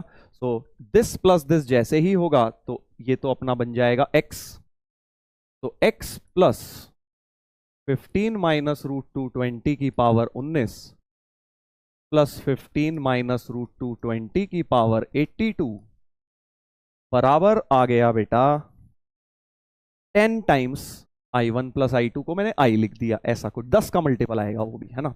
अब देखना मजेदार चीज होने वाली है। अब सर इसकी बात करनी है बस अब हमें, है ना, x का बॉक्स निकालना है, तो काफी हद तक कुछ चीजें क्लियर हो रही हैं कि भाई इसकी बात अगर मैं करूं तो इसको जरा रफ में देखते हैं क्या होता है। 15 √220, 15 का होल स्क्वायर होता है 225, तो 225 तो 220 से बड़ा है, तो इसका रूट 20 से बड़ा तो होगा ही, है ना, बड़ा तो होगा ही। हाँ सर, तो ये जो है 15 जो है √220 से बड़ा तो है, और √220 तुम्हारा बेसिकली √196 से तो बड़ा है, 196 का रूट क्या मतलब 14 हो गया, है ना। तो √220 की वैल्यू लगभग तुमने देखनी है 14 पॉइंट क्या होती है ना। √220 की वैल्यू जरा देखते हैं, उसका हल्का सा काम आएगा, 14.5 14.6 इसके आसपास होती है, देखते हैं √220 की, है ना। कैलकुलेटर से कर लेता हूं मैं, तुम जरा ऐसे ही कर लो, देख लो। √220 होता है 14.8, 14.8 के आसपास है ना, यानी कि 15 माइनस √220 लगभग 0.2 के आसपास है, तो बहुत छोटा फ्रैक्शन है, 0.2 फ्रैक्शन तो आना ही था, बहुत छोटा फ्रैक्शन है। अब सोचो इसकी जब पावर 19 करूंगा, 15 माइनस √220 की पावर अब 19 कर दूंगा तो और भी 0.2 से छोटा हो जाएगा वो, तो 0.2 की पावर 19 बहुत छोटा नंबर हो जाएगा, है ना। और अगर मैं 15 माइनस √220 की पावर 82 करूंगा और भी छोटा हो जाएगा, 0.2 से तो बहुत छोटा होगा, यानी दिस प्लस दिस, क्या मैं ये बोल सकता हूं कि ये जो है लेस देन 0.4 हो रहा है। लेस देन 0.4 हो रहा है। सोच के देखो ये 0.4 से भी कम, काफी, कितना कम होगा सर? जो भी होगा होगा पॉजिटिव, मतलब 0 से 0.4 के बीच में कुछ होगा। 0 से 0.4 के बीच में कहीं ना कहीं कुछ वैल्यू इसकी होगी। और अब जब ये वैल्यू इससे माइनस होगी, समझा बेटा? ये वैल्यू जब इससे माइनस होगी तो क्या होगा? आप सोच के देख, x हो जाएगा एक तरह से 10i minus some value from 0 से 0.4, है ना भाई? मतलब एक 10 का मल्टीपल लेना है, उसमें से अगर मैंने माइनस कर दिया, 10 का मल्टीपल लिया और उसमें से कुछ माइनस कर दिया, है ना? 10 का मल्टीपल क्या लूं सर? कुछ भी ले ले यार, निकालना क्या? Units digit of x। हाँ, तो 10 का मल्टीपल कोई भी ले ले, 9 ले लिया, तो बेसिकली 100 ले लिया। 100 में से जब कुछ थोड़ा सा माइनस हो जाएगा तो ये क्या बन जाएगा? 99 पॉइंट कुछ बन जाएगा। और उसका बॉक्स जब लिया जाएगा तो सोच के आएगा सर, जो भी आएगा लास्ट डिजिट 9 ही आएगी हमेशा। सोच के देख, last digit of box x 9 ही आएगी। समझ गया? थोड़ा दिमाग लगाओ, लास्ट डिजिट जो आएगी of box x will always be 9। नहीं समझे? थोड़ा सा दिमाग लगाने वाली बात यह है कि भाई देख, 10 टाइम्स आई, कुछ भी 10 टाइम्स आई कर ले, 10 का मल्टीपल, कोई भी 10 का मल्टीपल उठा ले, 390। 390 में से अगर तुम, 390 में से अगर तुम माइनस 0.2 कुछ कर दोगे तो क्या आएगा लगभग सर? 389 पॉइंट समथिंग आएगा। और उसका बॉक्स लोगे तो 389 आएगा। यूनिट्स डिजिट हमेशा 9 आएगी। तो यूनिट्स डिजिट यानी लास्ट डिजिट हमेशा इस नंबर की, बॉक्स की 9 बनने वाली है। बहुत ही जबरदस्त हो गया भाई कॉन्सेप्ट। यहां पे 9 होना चाहिए हमेशा। था ना बढ़िया एप्लीकेशन? बढ़िया एप्लीकेशन था। देखो किस तरह से हमने वही चीज लिंक कर दी कि कैसे, देख जब भी ऐसे ऊट पटांग नंबर आए इरेशनल सर्ड्स, तो तुम्हें कॉन्जुगेट तो बनाना ही है। मैंने वही लॉजिक लगाया और देखा कि दिस प्लस दिस करके 2 तो कॉमन आ ही रहा है, डबल ऑफ दिस बन रहा है, और एक 5 भी कॉमन आ रहा है, यानी 10 ही कॉमन आ रहा है। तो 10 टाइम्स इंटीजर, ये भी 10 टाइम्स इंटीजर, तो दोनों को फर्दर ऐड किया, दोनों को ऐड करने पे 10 टाइम्स इंटीजर हो गया। बट ये जो चीज है ये एक फ्रैक्शन है 0 से 0.4। ये एनालिसिस मैंने यहां करी है कि लगभग मैंने इसकी वैल्यू देखी, लगभग 0.2 की है, ठीक है, 0.2 0.3 के आसपास है। और तो फिर ये चीज और भी कम हो जाएगी, ये भी और भी कम हो जाएगी। तो इनका सम जो है 0.4 से तो कम ही आएगा। जितना भी आएगा 0 से 0.4, एक ही इंटीजर माइनस होगी हमेशा। 10 के मल्टीपल में से जब इधर जाएगा तो हमेशा यूनिट्स डिजिट में 9 मिलेगा। आना अच्छा, बढ़िया था। देख क्वेश्चन, मुझे तो बड़ा अच्छा लगा ये क्वेश्चन। अगला ब्रेन टीजर नंबर 10, फिर से सिमिलर सा ही, बट इस बार इंटीजर और फ्रैक्शनल वाला काम। तुम लोगों ने इंटीजर और फ्रैक्शन वाले करे होंगे आई एम श्योर। बाइनोमियल में i प्लस एफ डैश वाले, है ना? तुम्हें पता है i plus F dash even होता है, तो क्या होता था? f प्लस एफ डैश 1 आता था, है ना? और i plus F minus F dash अगर इवन नंबर होता था तो ये चीज 0 आती थी। ये कॉन्सेप्ट तुम्हें बताए गए थे होंगे क्लास में, ठीक है? उसी पर जरा लगाते हैं। ये मैंने आपको मैराथन सेशन में भी कराया था ये चीज, जो यूट्यूब पे लिया था। अगर आपने नहीं देखा है वहां से कर सकते हैं। चलिए तो इधर देखते हैं मैराथन, वो जो रिवीजन का था 11th की, वहां रिवीजन। तो x ये था, इसकी वैल्यू निकालनी, कर ले बेटा जल्दी से निकाल ले। तो इसमें से दोनों में x कॉमन लूंगा, x माइनस बॉक्स x, तो ये f और f डैश फ्रैक्शनल पार्ट होते हैं, बॉक्स x i होता है, तो ये हो गया x माइनस बॉक्स x होता है f, x common 1 minus f हो गया, right? x into 1 minus f की वैल्यू निकालनी है। x क्या है तुम्हारा? ये रहा, यानी i प्लस f को मैंने x मान लिया है। ये है 5 प्लस 2 रूट 6 की पावर n। अब मुझे बस 5 माइनस 2 रूट 6 की पावर n ले लेना है, क्योंकि बेटा, क्योंकि वो वाला उससे बड़ा है। देखो 5 माइनस 2 रूट 6 पॉजिटिव है ना, क्योंकि 5 का स्क्वायर होता है 25 और इसका होता है 24। तो क्लियरली 5 माइनस 2 रूट 6 लेना है मुझे, क्योंकि वो पॉजिटिव नंबर है। फिर से जब इनमें बाइनोमियल लगेगी, nc0 5 की पावर n, nc1 5 की पावर n माइनस 1 2 रूट 6 की पावर 1, nc2 5 की पावर n माइनस 2 2 रूट 6 की पावर 2। ठीक है, करने की कोई जरूरत नहीं है। कई बार कुछ बच्चों का मैं देखता हूं डाउट्स में मेथड्स तो अच्छे अच्छे बताते हैं, बट वो कहते हैं सर इतना क्या करने की जरूरत है, 2 मिनट में हो जाता। बेटा देख, मुझे ना एक्सप्लेन करना होता है, क्योंकि जिसका हो गया, मैं भी क्वेश्चन जब करने जाऊंगा ऐसे थोड़ी करूंगा एग्जाम में। मैं तो तुम्हें सिखा रहा हूं ना कि एक दो बच्चे भी ऐसे हुए जिन्हें नहीं पता, तो उनको डेप्थ में बताना पड़ता है। कई बार ऐसा लगता है बच्चों को कि सर आपने 10 मिनट लगा दिए तो हम एग्जाम में कितनी देर करेंगे। भाई एग्जाम में जल्दी हो जाएगा, वो 10 मिनट तो मुझे समझाने में लग रहा है ना। तो अब इसमें ऑल्टरनेट प्लस माइनस आएगा, ये सब मैं लाइन लिखूंगा ही नहीं एग्जाम में, सीधे करूंगा।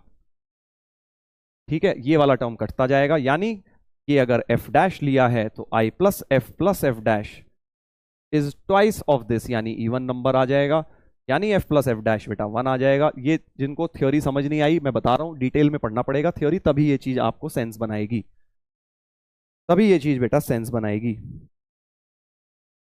बस एफ प्लस एफ डैश 1 हो गया, यानी 1 माइनस एफ की वैल्यू एफ डैश हो गई 1 माइनस एफ की वैल्यू, यहां रख दो। तो हमें जो निकालना है वो हो गया x into F dash. X था हमारा 5 प्लस 2√6 और एफ डैश है 5 माइनस 2√6। ऐसे करे होंगे तुमने, राइट। ए स्क्वायर माइनस बी स्क्वायर लगाएंगे तो 1 हो गया आंसर। तो एक मैंने आपको ये रिवाइज करने के लिए करा दिया है क्वेश्चन, इस तरह का बिल्कुल बेसिक फंडामेंटल, आप लोगों ने ऐसा क्लास नोट्स में करा होगा बेटा। चलिए अब जल्दी से थोड़ा सा इसी पे, ये चलो होमवर्क में कर लेना, ये भी कोई खास टफ नहीं है। इसका बॉक्स एक्स निकालना है होमवर्क में, ये बिल्कुल ऐसे इसका कॉन्जुगेट लोगे, ऐड करोगे, बॉक्स एक्स की वैल्यू आई की वैल्यू निकल जाएगी।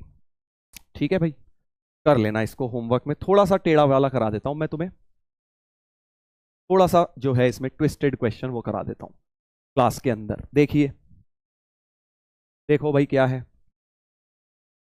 n be the integer next above this. अच्छा, समझ रहा हूं कि मतलब अगर इसका इंटीजर पार्ट i है, देख इसको मैंने i प्लस एफ ले लिया, i इंटीजर पार्ट ले लिया, f फ्रैक्शनल पार्ट ले लिया, तो बेसिकली n जो है वो क्या है, i प्लस 1 है।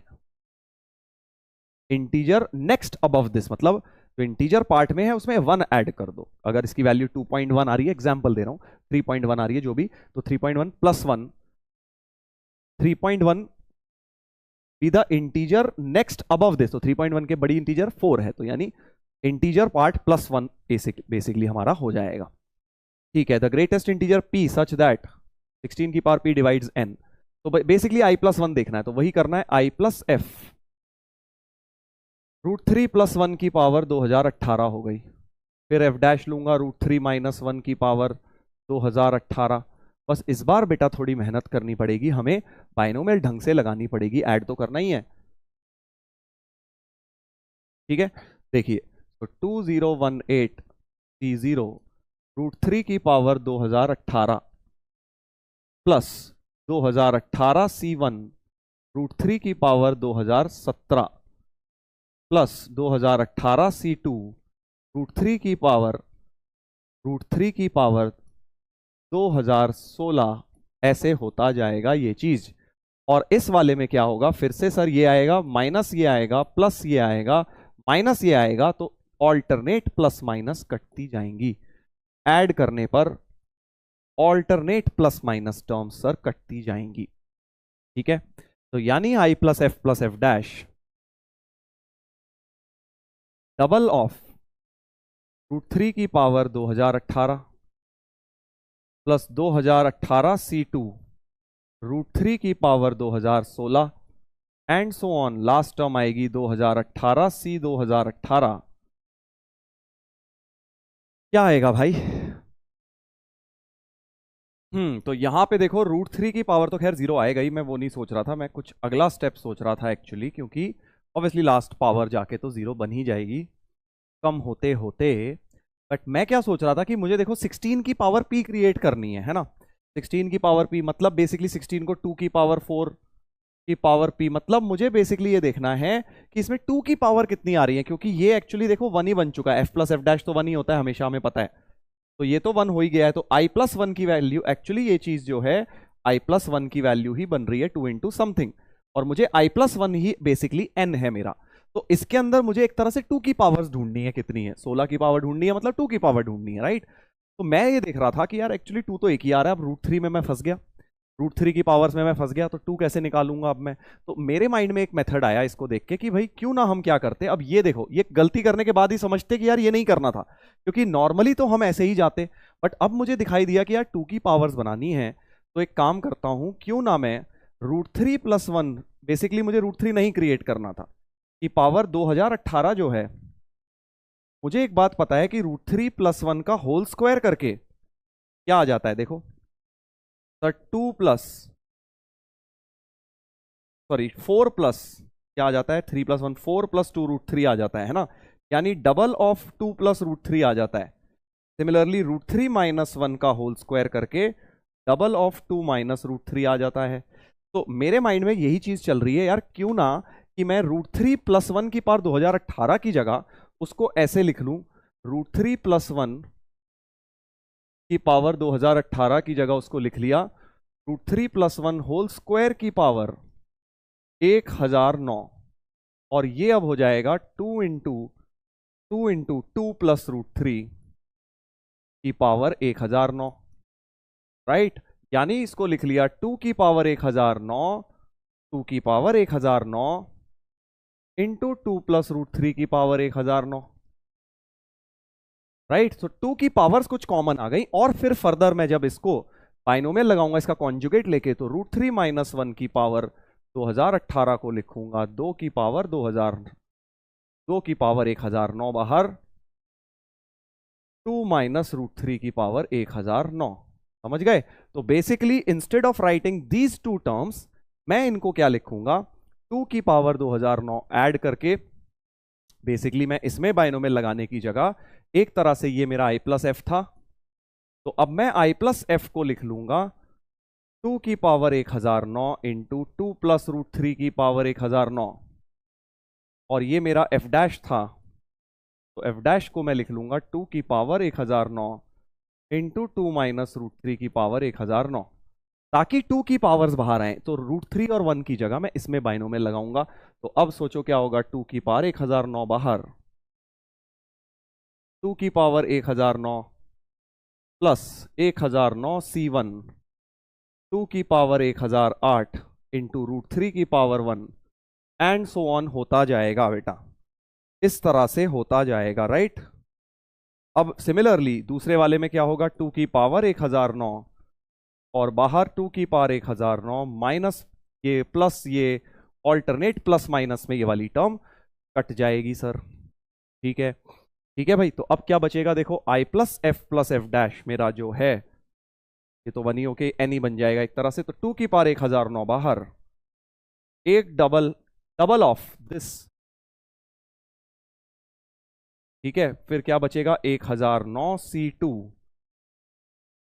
1009 C2, क्या बचेगा भाई साहब, देखो 2 की पावर 1007 इंटू √3 की पावर 2, है ना भाई।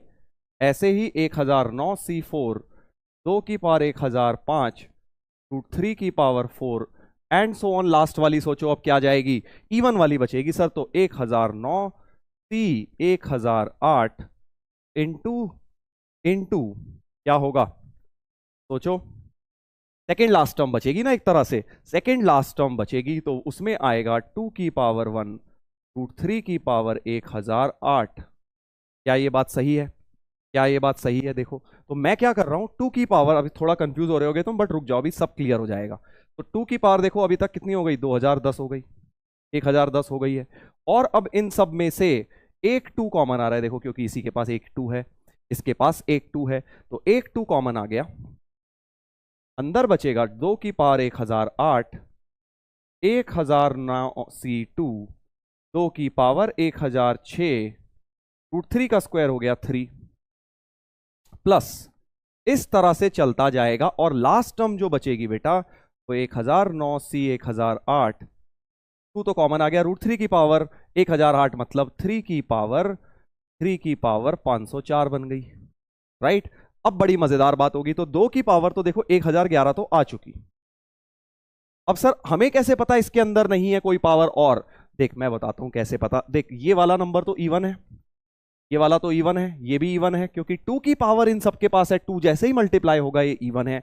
तो लास्ट वाले को अगर आप देखें, ये 1009 इंटू 3 की कुछ पावर लिखी है, ऑड, 1009 भी ऑड है, ये भी ऑड है, तो ये नंबर तो ऑड है और इससे पहले सारे नंबर इवन होंगे। इवन प्लस ऑड क्या हो जाएगा, तो ऑड हो जाएगा। यानी ये जो पूरा नंबर ब्रैकेट के अंदर बेटा ये लिखा हुआ है यहां तक, इस नंबर में और कोई 2 नहीं आ सकता, क्योंकि ऑड नंबर है।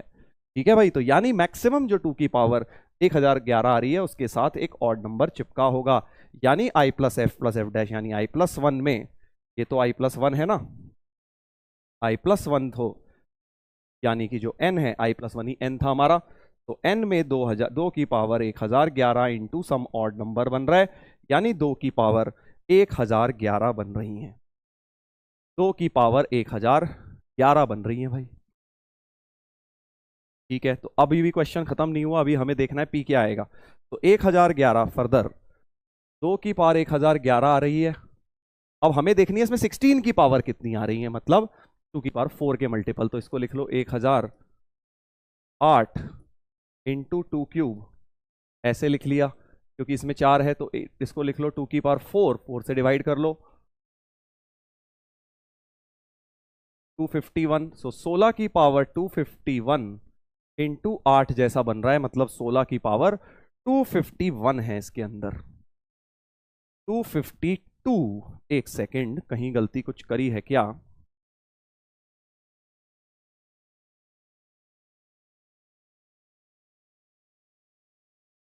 हम्म, 2 की पावर 1009 थी, फिर 1010 हो गई, 1011 हो गई, 1011 हो गई।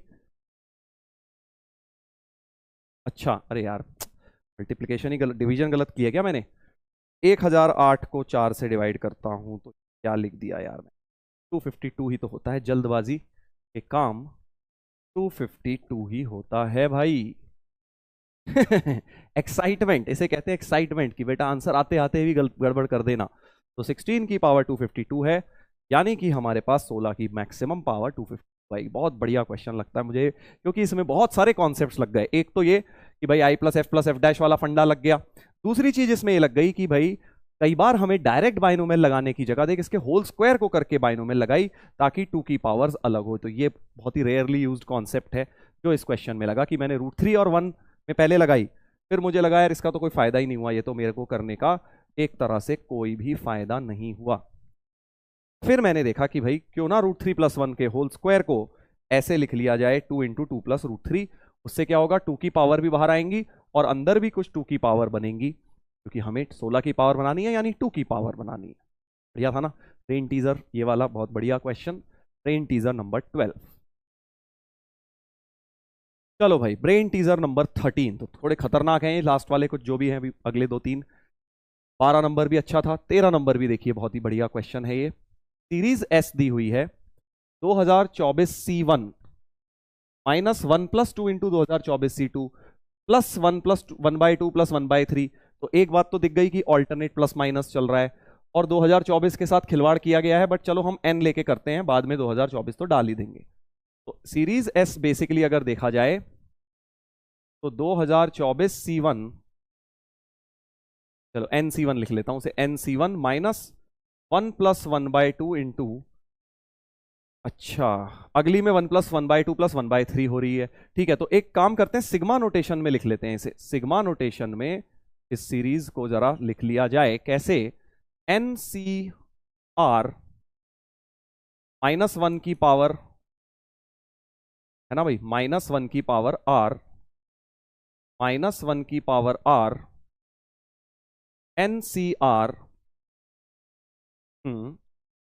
-1 की पावर एक्चुअली, हाँ क्योंकि R1 डाल के माइनस नहीं चाहिए, तो R -1 कर लो इसे, NCR, और अंदर है 1 + 1/2 + 1/3 अप टू 1/R। ये देखो ऐसा कुछ लिखा हुआ है क्या? ये जनरल टर्म देखो, n को 3, R को 3 डाल के -1 की पावर R को 3 डालूंगा तो ये वाली टर्म मिल रही है क्या? देख, -1 की पावर 3 -1 2 प्लस हो गया, और 1/2 1/3 तक जाएगा, R को 3 डाला और NC3 हो गया। हाँ ये वाली टर्म मिल रही है। फिर n को 4 R को 4 डालूंगा तो ये वाली टर्म मिल जा रही है। ठीक है भाई, ये देख लो जनरल टर्म ये है। जनरल टर्म हमारी सीरीज की ये है, जो एस सीरीज है उसकी जनरल टर्म ये है बेटा, आर जो है तुम्हारा कहां से जा रहा है, 1 से लेके एन तक जा रहा है, लास्ट 2024 तक जा रहा है। यहां पे 2024 होगा, ये 31 नहीं है, गलती से टाइप हो गया है, यहां 2024 ही कर लीजिए।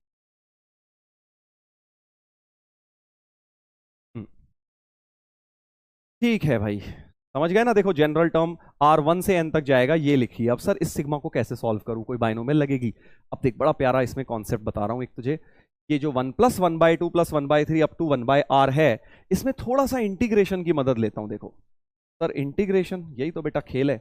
अगर तुम ध्यान से देखो तो ये किस किस का इंटीग्रेशन लिखा है, देखो ये x 1 + x + x² up to x की पावर r-1 को अगर मैं 0 से 1 इंटीग्रेट कर दूं तो यही तो आएगा। देखो बड़ी मजेदार चीज हो गई कि अगर मैं इसको 0 से 1 इंटीग्रेट कर दूं तो 1 का क्या आएगा, पहले सर 1 का तो 1 ही रहेगा, 1 रहेगा। x का x²/2, 0 और 1 डाल दूंगा तो 1/2 आ जाएगा। x² का x³/3 1/3 आ जाएगा। और इसकी x की पावर r-1 का इंटीग्रल होता है x की पावर r/r, 0 और 1 डालूंगा तो 1/r, लास्ट टर्म क्रिएट हो जाएगी। ठीक है भाई, यानी कि ये इंटीग्रल क्या बन गया, ये इंटीग्रल बन गया ईपी का फॉर्मूला 1 - x की power r upon 1 - x dx। ठीक है जी, ठीक है सर। खतरनाक क्वेश्चन है, देख इंटीग्रेशन भी मिक्स हो गया, अब बाइनोमियल भी मिक्स होगा। कैसे? अब देखो इंटीग्रल साइन तो मैं बाहर लगा लूं, क्या फर्क पड़ रहा है, क्योंकि इसके अंदर तो x नहीं है, ये तो कांस्टेंट टर्म है। तो मैंने इंटीग्रल साइन बाहर लगा लिया और सिग्मा का साइन अंदर लगा लिया, ये वाला, क्योंकि इस सिग्मा का वेरिएबल r है। कोई फर्क नहीं पड़ता सर, कर लीजिए आप, हमें कोई दिक्कत नहीं है, क्योंकि अल्टीमेटली इंटीग्रेट तो x के रिस्पेक्ट में होना है। तो ये वाला इंटीग्रल मैंने बाहर को कर लिया। अब जो अंदर बचा, देखते हैं जरा उसको, देखते हैं जरा उसको क्या हो रहा है। अब मैं बेसिकली क्या करूंगा, अब इस सिग्मा के साथ खेलेंगे, मतलब इस सिग्मा को सिंप्लीफाई करेंगे। r 1 से लेके n तक, r बेटा 1 से लेके n तक है। ठीक है, ठीक है। तो अब हमारे पास क्या आ रहा है, थोड़ा सा अगर हम इसको देखें, थोड़ा सा अगर हम इसको देखें तो इस सिग्मा को सॉल्व करना है। ठीक है, भूल जाओ, अभी इंटीग्रल भी है, वो लास्ट में देखेंगे। अब तुम्हारा काम है एक तरह से इस वाले सीरीज को सॉल्व करना। इस सीरीज के लिए वेरिएबल तो r है, x तो कांस्टेंट है बट इसके लिए, ठीक है, वो इंटीग्रेशन के लिए वेरिएबल है। वेरिएबल तो हमारा, मैं इस सीरीज की बात कर रहा हूं, dx नहीं आएगा, ये वाला। इस सीरीज को सॉल्व करते हैं जरा। ठीक है, इसमें कैसे सॉल्व करोगे सर, देखो 1 - x तो इस सिग्मा के बाहर आ जाएगा, तो क्योंकि डिनोमिनेटर का 1 - x सिग्मा पे डिपेंडेंट नहीं है, तो हमारे पास सिग्मा के अंदर क्या बचेगा, -1 की पावर r-1 NCR 1 - x की पावर r। ठीक है भाई, क्या ये बात सही है? लग तो सर सही रही है, चलो बहुत अच्छी बात है अगर लग रही है तो। हम्म हम्म मैं बस ये देख रहा हूं कि पहली टर्म मिसिंग है, उसका क्या होगा। चलो अब इसको जरा ब्रैकेट्स खोलते हैं, देख लेंगे। चलो वो -1 की power r-1 NCR minus sigma -1 की पावर r-1 x की पावर r, ऐसा कुछ हो गया। दो सिग्मा अलग अलग खोल दिए और 1/1 - x तो बाहर है। अब जैसे ही मैं r को बेटा 1 से n तक डालता हूं, जरा देखते हैं क्या हो रहा है। r को 1 से n तक डालता हूं, इसमें भी r को 1 से n तक डालता हूं। चलो इसको जरा खोल के देखो, पहले सिग्मा को क्या हो रहा है। अगर तुम बेटा इसको खोलोगे, r को 1 डालोगे तो NC1+ के साथ फिर -NC2। ठीक है भाई, जब r को 2 डाला तो -NC2 + NC3 -NC4, ऐसा होता जाएगा, राइट। और फिर ये वाला माइनस के साथ क्या देगा, सोचो। r को जब 1 डालूंगा तो x की पावर 1 - x की पावर 2 + x की पावर 3 एंड सो ऑन, ये देता जाएगा, ये देता जाएगा बेटा, देख लो। अरे एनसीआर भी तो था सर यहाँ पे, हाँ ये एनसीआर बेटा अंदर भी जाना चाहिए था, सॉरी, एनसीआर भी इसके साथ मल्टीप्लाइड था। तो ये वाला सीरीज बेसिकली बन जाएगी। आर को जब 1 डाला NC1 x की पावर 1, आर को 2 डाला NC2 x की पावर 2, प्लस NC3x की पावर 3 एंड सो ऑन। तो अब मजा आया कि नहीं आया? दिख गया कुछ तुम्हें? सर 1 गायब है तो दोनों में 1 ले आओ। तो दोनों में अगर 1 लाऊं तो देखो कैसे हो जाएगा। बेसिकली इस वाले को आप क्या करोगे, बेसिकली NC1 हो रहा है और माइनस NC2 प्लस NC3, तो NC0 का टर्म मिसिंग है तो माइनस NC0 ले आता हूं। माइनस NC0 ले आया है ना, क्योंकि इवन वाले में माइनस है, मतलब 1 -1 इधर लेके आया हूं मैं। क्या लेके आया हूं? -1। तो इधर लाऊंगा +1, तो इधर लाऊंगा भाई +1, तो यानी कि नहीं -1 है और सब्ट्रैक्ट हो रहा है ना, तो इधर भी -1 ही लाऊंगा। तो यहां भी माइनस NC0 लिख लेता हूं, माइनस ऑफ NC0 लिख लेता हूं। समझ गए मैंने क्या किया? बेसिकली दोनों तरफ -1 ऐड कर दिए, क्योंकि बीच में माइनस ही है, वो कट ही जाएंगे, दोनों लाल वाले टर्म्स कट ही जाएंगे।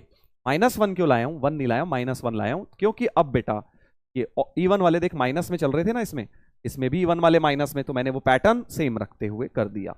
अब देखो क्या होगा, ये चीज तो तुम डायरेक्टली बता सकते हो, 0 होती है भाई, 0 होती है। कैसे? अब बेटा ये भी पूछेगा कैसे, देख अगर तेरे को ये नहीं आता, 1 + x की पावर n में NC0 minus n plus NC1x minus NC2x² plus NC2, sorry, और x को -1 डाल दे इस पूरी इक्वेशन में, x को -1 डाल दोगे तो ये चीज तुम्हारी 0 प्रूव हो जाएगी, पहली वाली। तो ऐसे भी बोल सकते हो कि sir sum of even binomial coefficient, sum of odd binomial coefficient same होते हैं, इसलिए वाला कट के 0 हो जाएगा। इस पूरे में से एक माइनस कॉमन ले लूं, सोचिए माइनस के साथ कट भी जाएगा, तो plus NC0 minus NC1x plus NC2x² minus NC3x³ and so on. तो ये भी एक बाइनोमियल एक्सपेंशन बन गया, किसका? 1 - x की पावर n का बन गया, 1 - x की पावर n का बन गया बेटा। और एक बाहर 1/1 - x था ही दोनों के बाहर, तो 1/1 - x था ही। तो बेसिकली ये जो ये वाली सीरीज थी, हरी वाला डब्बा, ये सॉल्व होकर ये आ गई है। और अब इसे इंटीग्रेट करना था 0 से 1 s को निकालने के लिए। तो s is nothing but integral 0 to 1 x की पावर n अपॉन 1 - x dx। एक 1 - x काट दो और बेटा बस अब तो इंटीग्रेट कर दो इसको, इंटीग्रेशन मिक्स हो गया इसके अंदर। तो बेसिकली 1 - x की पावर n अपॉन n और एक कोफिशिएंट ऑफ x -1 भी आएगा, 0 1। आई थिंक अब हो गया, -1 की वजह से पलट दो, 1 और 0 कर दो, 0 डालते ही 1/n, 1 - 0 हो गया, 1/n आ जाएगा। यानी सीरीज की वैल्यू क्या हो गई? 1/n हो गई, और n मुझे डालना था 2024, और 1/s पूछा है आपको रेसिप्रोकल, तो 1/s की वैल्यू n हो गई और n 2024 है, तो देयरफॉर आंसर हो गया 2024। 2024 हो गया आंसर। अच्छा था ना क्वेश्चन? देखो बढ़िया क्वेश्चन, क्योंकि इसमें ना तो सिर्फ बाइनोमियल लग गई, बट साथ में इंटीग्रेशन का कॉन्सेप्ट भी ये वाली चीज के अंदर हो गया। तो यही होते हैं बेटा टफ क्वेश्चंस, यही होते हैं बस। मेंस और एडवांस के क्वेश्चन में जो मेनली डिफरेंस है वो यही कि 2-3 चैप्टर मिक्स हो जाते हैं एडवांस के टफ क्वेश्चंस के अंदर, जैसा कि इस क्वेश्चन में हो रहा है। देख लो भाई, देख लो भाई, एक बार समराइज कर देता हूं। पहले मैंने जनरल टर्म लिखी सीरीज एस की, ठीक है, उसके अंदर सीरीज के अंदर सीरीज बन रही थी, वो तो बाइनोमियल की टर्म्स थी, और ये वाली सीरीज मैंने इंटीग्रेशन से अप्रोच करी, क्योंकि इंटीग्रेशन के बाद वहां सम ऑफ जीपी लग गया। सम ऑफ जीपी का इस्तेमाल करके फिर इस सीरीज को मैंने बाइनोमियल की मदद से 2 बार ब्रेक करके तोड़ा, ये वाला 0 पार्ट हुआ और ये वाला 1 - x की पावर n बन गया, ऐसे बाद में इंटीग्रेट कर लिया। चलो आगे बढ़ते हैं बेटा। तो ये था बड़ा अच्छा खतरनाक ब्रेन टीजर, बट बढ़िया। इसी तरह से अब एक पैसेज और बड़ा खतरनाक है, अगेन मिक्स्ड, ट्रिग्नोमेट्री मिक्स्ड है इसमें बाइनोमियल के साथ। क्या मिक्स्ड है? ट्रिग्नोमेट्री। देखो बहुत ही खतरनाक क्वेश्चन है ये। इस क्वेश्चन में जब मैंने पहली बार किया था ये, आज से लगभग 7-8 साल पहले, तब मैं इस क्वेश्चन में काफी देर फंसा रहा था, मेरे को सोचने में टाइम लग गया था इसमें क्या किया जाए। तुम भी एक बार ट्राई कर सकते हो, नहीं तो फिर हिंट देख लेना मैं जो बताने वाला हूं।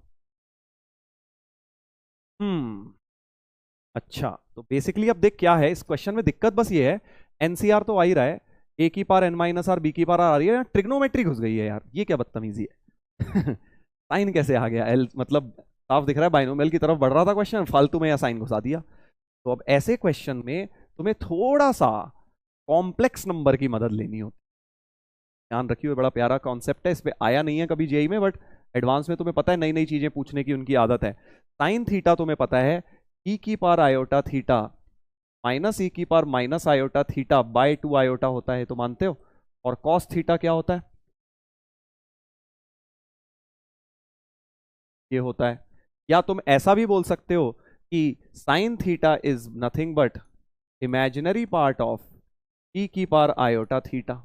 ये भी बोल सकते हो, जैसे भी बोल लो एक ही बात है दोनों चीजें, कि भाई साइन थीटा जो है इमेजिनरी पार्ट होता है इसका, बट थीटा की जगह ये एंगल डालना है। ठीक है, तो एक काम करते हैं, sine of R A minus N minus R B जो होगा, this is nothing but imaginary part of e की पावर आयोटा, थीटा की जगह आर ए माइनस ये जो भी है ये डाल दो, basically this is equal to imaginary part of e की power iota R A minus N minus R B. इसका इमेजिनरी पार्ट निकालना है। ठीक है भाई, निकालते हैं सर इसका इमेजिनरी पार्ट। अब क्या किया जाए, देखो इसकी जगह ये लिखता हूं, सो एन सी आर ए की power N minus R B की पावर आर, ई की जो पावर है इन्हें अलग अलग कर दो। ठीक है, ओके, ई की power iota R A into e की power minus iota N minus R B, ऐसा कुछ, ऐसा कुछ। इस पूरे में मुझे क्या निकालना है, इमेजिनरी पार्ट निकालना है। सिग्मा भी लगा देंगे, सिग्मा भी बेटा लगा देंगे और इसका इमेजिनरी पार्ट निकाल लेंगे। ये हमारी सीरीज बन जानी चाहिए। ठीक है, तो बेसिकली कुछ भी नहीं किया यार, मैंने ट्रिग्नोमेट्री को भी एक तरह से एक्सपोनेंशियल में चेंज कर लिया। और अब क्या करूंगा कि ये जो आर वाली टर्म है इन दोनों को इकट्ठी करो और एन माइनस आर वाली को इकट्ठी करो। तो मेरा मतलब कहने का ये है कि सिग्मा एन सी आर, देख बी की पावर क्या हो गया, सॉरी बी बी की बी ई आयोटा ए की पावर आर हो गया है ना, बी की पावर आर इंटू ई की पावर, हाँ सही है। और ऐसे ही एन माइनस आर को अलग कर लेता हूं, तो ए की पावर ए इंटू ई की पावर माइनस आयोटा बी की पावर एन माइनस आर हो गया। क्या ये सही लिखा है मैंने? देख लो। तो मैंने क्या किया, बेसिकली ट्रिग्नोमेट्री को भी एक्सपोनेंशियल में चेंज करके एनसीआर एक्स की पावर आर पी वाई की पावर एन माइनस आर जैसा कुछ बना लिया, एक्स की पावर आर वाई की पावर एन माइनस आर जैसा कुछ बना लिया है बेटा। और इसका बेसिकली अब तो मेरा ये जनरल टर्म बन गया बाइनोमियल का। देख एनसीआर समथिंग की पावर आर समथिंग की पावर एन माइनस आर क्या बन गया, बाइनोमियल का जनरल टर्म। किसका? ये हो गया एक्स और वो हो गया वाई। ले ले, बात वही है सर, वाई हो गया एक्स से, बात एक ही है। प्लस में ए ई की power minus iota B plus B E की power iota A whole power N लिखा हुआ है। ये बेटा होल पावर एन लिखा हुआ है, देख लो। Got it? देख लीजिए, इसमें मुझे अब इमेजिनरी पार्ट निकालना है। सिग्मा यूज हो गया ना सारी सीरीज में, सारी बाइनोमियल में टर्म आ गई, एक्स प्लस वाई की पावर एन लिख दी, तो इसका इमेजिनरी पार्ट मुझे इसके अंदर ढूंढना है। अब वही मेरा आंसर है। ठीक है, दूसरा पार्ट कुछ भी नहीं है, दूसरे में बस कॉस है, देख यानी रियल पार्ट ढूंढना है। तो कुछ नहीं, एक ही क्वेश्चन से दोनों प्रॉब्लम सॉल्व हो जाएंगे। Got it? एक में साइन ऑफ सेम एंगल आ रहा है, कॉस आ रहा है, कॉस में क्या होता है, रियल पार्ट, इसी चीज का रियल और इसी का इमेजिनरी पार्ट पूछा है। तो बस अब इसको मैनिपुलेट करना है, यही मेन स्टेप था यहाँ पे। इसके बाद अब हिंट मिल गया है, पॉज करके करो।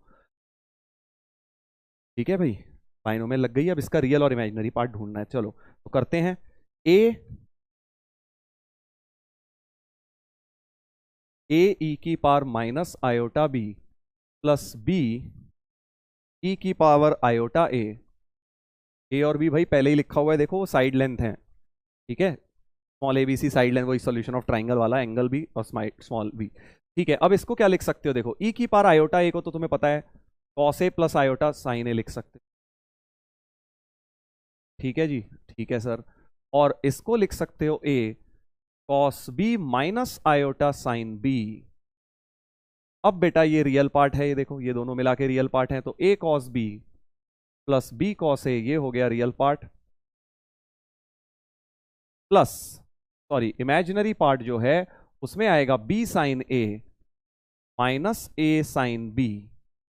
तो अब थोड़ा सा बेटा दिमाग पे जोर डाल, ये बन गया A cos B plus B cos A, C हो गया है ना भाई, प्रोजेक्शन रूल, प्रोजेक्शन लॉ पढ़ा है आपने सॉल्यूशन ऑफ ट्राइंगल में, सी बन गया। और ये दोनों तो कट गए सर, ये कैसे कट गए, साइन लॉ ही तो लिखी है, A upon sine A equal to B upon sine B होता है साइन लॉ में, क्रॉस मल्टीप्लाई कर दे तो A sine B, equal to B sine A हो गया, तो ये तो कट गए, यानी इमेजिनरी पार्ट तो 0 बन गया। तो यानी कि ये चीज सिंप्लीफाई होके क्या आ गई, सी आ गई सर।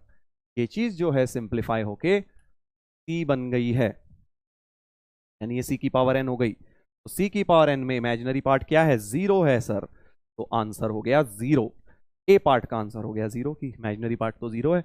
और दूसरे में तुम्हें इसका, क्योंकि कॉस है, रियल पार्ट बनाना था, तो बस सी की पावर एन हो गया डी। खाना बढ़िया देख, गजब question. Conceptually I am sure आप में से बहुत लोगों ने शायद चीज ना करी हो कि अगर एनसीआर में बाइनोमियल कोफिशिएंट्स के साथ अगर ट्रिग्नोमेट्री भी आ जाए तो कॉम्प्लेक्स नंबर की मदद लिया करो थोड़ी सी। ये वाली चीज, मैंने ये वाली चीज की मदद ली है, हो सकता है किसी क्वेश्चन में ये भी लग जाए, मैंने इस वाली चीज की मदद ली इस क्वेश्चन, राइट। दिमाग घूम गया होगा जिन लोगों ने ये कॉन्सेप्ट पहली बार देखा है कि सर ये कहां से कहां लिंक हो गया, कहां से कहां पहुंच गया ये क्वेश्चन। यही तो बेटा ब्यूटी है मैथ्स की, यही तो बात है। चलो भाई, तो ये पैसेज हमारा हो गया है। अब एक ये होमवर्क में दे देता हूं, ये तो आसान सा है, सब लोग कर लोगे। Brain teaser number 16। चलिए तो आगे बढ़ते हैं बेटा, ब्रेन टीजर नंबर 17 पर आते हैं अब। ठीक है भाई, 16 ब्रेन टीजर्स हो गए अपने। मजा आ रहा है कि नहीं आ रहा है? देखो अब ये जो वरुण एडवांस्ड बैच है ना यार, इसमें बिल्कुल शिद्दत से पढ़ाई करनी है। ऐसे करना है कि भाई एडवांस्ड से एक लेवल ऊपर करके करना है। और बहुत सारे बच्चे, देखो मुझे पता है कि ऐसे सोच रहे होंगे कि सर ये, कुछ बच्चे तो कह रहे होंगे कि सर मजा आ रहा है, कुछ बच्चे कह रहे होंगे कि सर टफ लग रहा है, थोड़ा सा ज्यादा टफ लग रहा है। तो बेटा अगर आपको टफ लग रहा है तो मतलब पहले बेसिक्स कवर करने। देखो इस बैच का, हर बैच का ना एक पर्पज होता है। वरुण एडवांस्ड बैच का पर्पज ये है कि जो बच्चे मेंस में ठीक ठाक कर रहे हैं और एडवांस्ड की तरफ बढ़ना चाहते हैं, उन्हें हमें एक तरह से लेवल 2 पर लेके चलना है, राइट। तो अब आप कई बच्चे सोच रहे होंगे कि सर आप थ्योरी ही नहीं करवा रहे, हमें तो बेसिक में दिक्कत थी। तो बेटा बेसिक के लिए ये है ही नहीं ना बैच। मेरे को दिक्कत नहीं है बेसिक पढ़ाने में, बट इस बैच के साथ जस्टिस नहीं हो पाएगी अगर मैं बेसिक से चलूंगा ना, एक एक फॉर्मूला बताऊंगा, ये होता है। बाकी क्वेश्चंस के बीच में मैं बता देता हूं, बट बहुत ज्यादा डेप्थ में अगर थ्योरी करेंगे तो बेटा टाइम वेस्ट होगा। ठीक है, तो कमेंट्स में बताइएगा कि जिस तरह से अपन लोग थ्योरी कर रहे हैं, क्या वो आपको सही लग रहा है, मजा आ रहा है उस तरीके से, वो ठीक है। क्वेश्चंस पे ज्यादा फोकस करते हुए, वैरायटी ऑफ क्वेश्चन, देखो एक एक क्वेश्चन सेलेक्ट करने में बेटा बहुत टाइम लगता है, राइट। तो 15-16 ब्रेन टीजर जो मैंने निकाले हैं, इनको सेलेक्ट करने में कम से कम 2 से 3 घंटे लगते हैं, और प्लस उसको सॉल्व करना, एक एक को देखना कि किसमें क्या नया कॉन्सेप्ट है, क्या ट्रिक है जो आप सीख सकते हो, तो वो ज्यादा इंपॉर्टेंट है। थ्योरी तो क्या है, कोई भी आके दोबारा दोबारा वही रिपीट टेलीकास्ट चलाना है, मुझे चला दूंगा मैं, मुझे क्या है, राइट। बट उससे आपका फायदा नहीं होगा बेटा। एडवांस क्लियर करना है तो परेशानी का सामना करना पड़ेगा। दिक्कतें आ रही हैं तो बिल्कुल सही जा रहे हो, दिक्कतें नहीं आ रही, बड़ी मजे मजे से एडवांस की तैयारी हो रही है तो मतलब गलत जा रहे हो। सिंपल, बहुत ही सिंपल रूल है। एडवांस की तैयारी में जिसको दिक्कत नहीं हो रही वो एडवांस की तैयारी ढंग से कर नहीं रहा। बस दिक्कतें होनी चाहिए, लास्ट दिन तक दिक्कतें आनी चाहिए, लास्ट दिन तक ये लगना चाहिए अरे यार ये चैप्टर में तो अभी पता नहीं और कुछ ना पूछ लें, या ये रह गया वो रह गया, कुछ ना कुछ तुम्हारा छूटेगा ही, क्योंकि सारा 100% सारे चैप्टर नहीं हो सकते एडवांस्ड के लिए। अपने आप को आप बेटर प्रिपेयर कर सकते हो, फुली प्रिपेयर नहीं कर सकते एडवांस्ड के लिए। ठीक है ना, that is how the nature of the exam is. ऐसा ही एग्जाम, हम भी ऐसे ही गए थे आधे अधूरे तैयारी के साथ। बस वहां पे जो आपने सीखा है, अपने ऊपर कॉन्फिडेंस रखिए, अपने ऊपर ट्रस्ट रखिए कि हाँ यार हम कर लेंगे, क्रैक कर लेंगे, हम क्वेश्चन को फोड़ देंगे, क्योंकि हम इतने क्वेश्चंस ट्राई करके जा चुके हैं। और जो नहीं हो रहा है, बहुत ज्यादा टफ है, उसे छोड़ दो। छोड़ने तो है ही बेटा, आर्ट ऑफ प्रॉब्लम लिविंग मैंने तुम्हें पहले भी सिखाया था, 4 क्वाड्रेंट्स बताए थे ना, यही के क्वेश्चंस हर 4 क्वाड्रेंट में हम क्लासिफाई कर सकते हैं। कोई वाले याद रखो उस चीज को। चलिए तो अब अगला ब्रेन टीजर पे आते हैं। बहुत बढ़िया क्वेश्चन, क्योंकि सर ये तो बाइनोमियल का लग ही नहीं रहा, ये तो पीएनसी का लग रहा है। तो तुम्हें पता है बेटा दोस्त मेरे की पीएनसी में भी कई बार बाइनोमियल लग जाती है। हाँ सर, कोफिशिएंट मेथड नाम की एक चीज हमने पढ़ी थी। कोफिशिएंट मेथड याद करो कि कोफिशिएंट ऑफ एक्स निकाल देते हैं इन सम प्रोडक्ट। ऐसे सवाल आपने अपनी थ्योरी लेक्चर्स में जरूर करे होंगे जब भी आपने पीएनसी की थ्योरी पढ़ी थी, राइट। तो जैसे इसके ऊपर, जैसे बेगर्स मेथड है, कई बार उसको लगाने के लिए हम इसका इस्तेमाल करते हैं। तो हल्का सा समरी दे देता हूं आपको इस टॉपिक की, कोफिशिएंट मेथड की समरी दे देता हूं, राइट। जैसे आप लोगों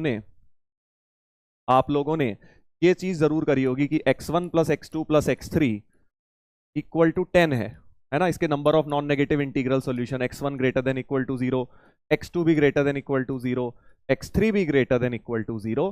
तो आप इसको जो फर्स्ट मेथड से करते थे वो था बेगर्स मेथड, है ना भाई। सीधे सीधे सर 10 असली सिक्के, सो 12C2 इसका सॉल्यूशन हो जाते थे बेगर्स मेथड से। सर ये बढ़िया मेथड है, तो हमें कोफिशिएंट मेथड क्यों पढ़ना है बेटा। दिक्कत क्या होती है इस टाइप के क्वेश्चंस में, जब हमारे पास अपर बाउंड्री आ जाती है, देखिए मिनिमम वैल्यू तो उसने बोला कि 0 हो सकती है, बट मान ले अगर ऐसा दे देते मैक्सिमम वैल्यू भी 5 ही हो सकती है या 6 ही हो सकती है, राइट? तो हमें बेगर्स मेथड फेल हो जाता है वहां पे। हमें क्या मतलब ऐसा कुछ हो जाता है कि x1 plus x2 plus x3 तो 10 है,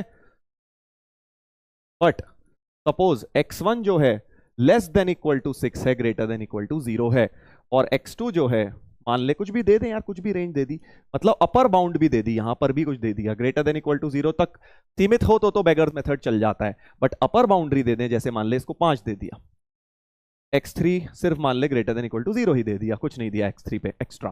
तो इसको करने के लिए अब हमें कोफिशिएंट मेथड चाहिए होता है, ठीक है? ऐसे ही थ्योरी होती है, देख ऐसे होती है थ्योरी, ये नहीं कि बेसिक से समझाऊं एक एक चीज क्या होती है, समय बर्बादी होगी उसमें बेटा तुम्हारी ही, राइट? तो देखो अब इसको होता क्या है कोफिशिएंट मेथड, जिन्हें नहीं आता कोफिशिएंट मेथड एक बार समझो।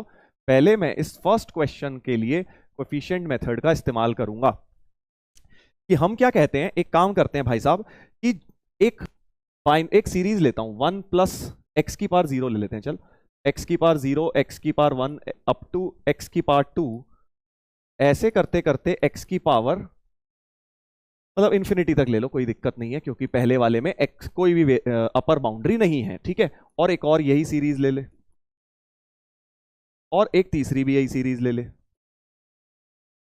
तो मैं कह रहा हूं अगर इस प्रोडक्ट में कोफिशिएंट ऑफ x की पावर 10 निकाल दूं तो मेरा आंसर आ जाएगा, यही नंबर ऑफ सॉल्यूशन देगा इस इक्वेशन के। पहले वाले क्वेश्चन की बात कर रहा हूं कि कोफिशिएंट ऑफ x की पावर 10, इस सवाल की बात हो रही है। अगर मैं इस प्रोडक्ट में, ये मेथड 1 हो गया था बेगर्स मेथड, अब आ रहे हैं हम मेथड नंबर 2 पे, राइट?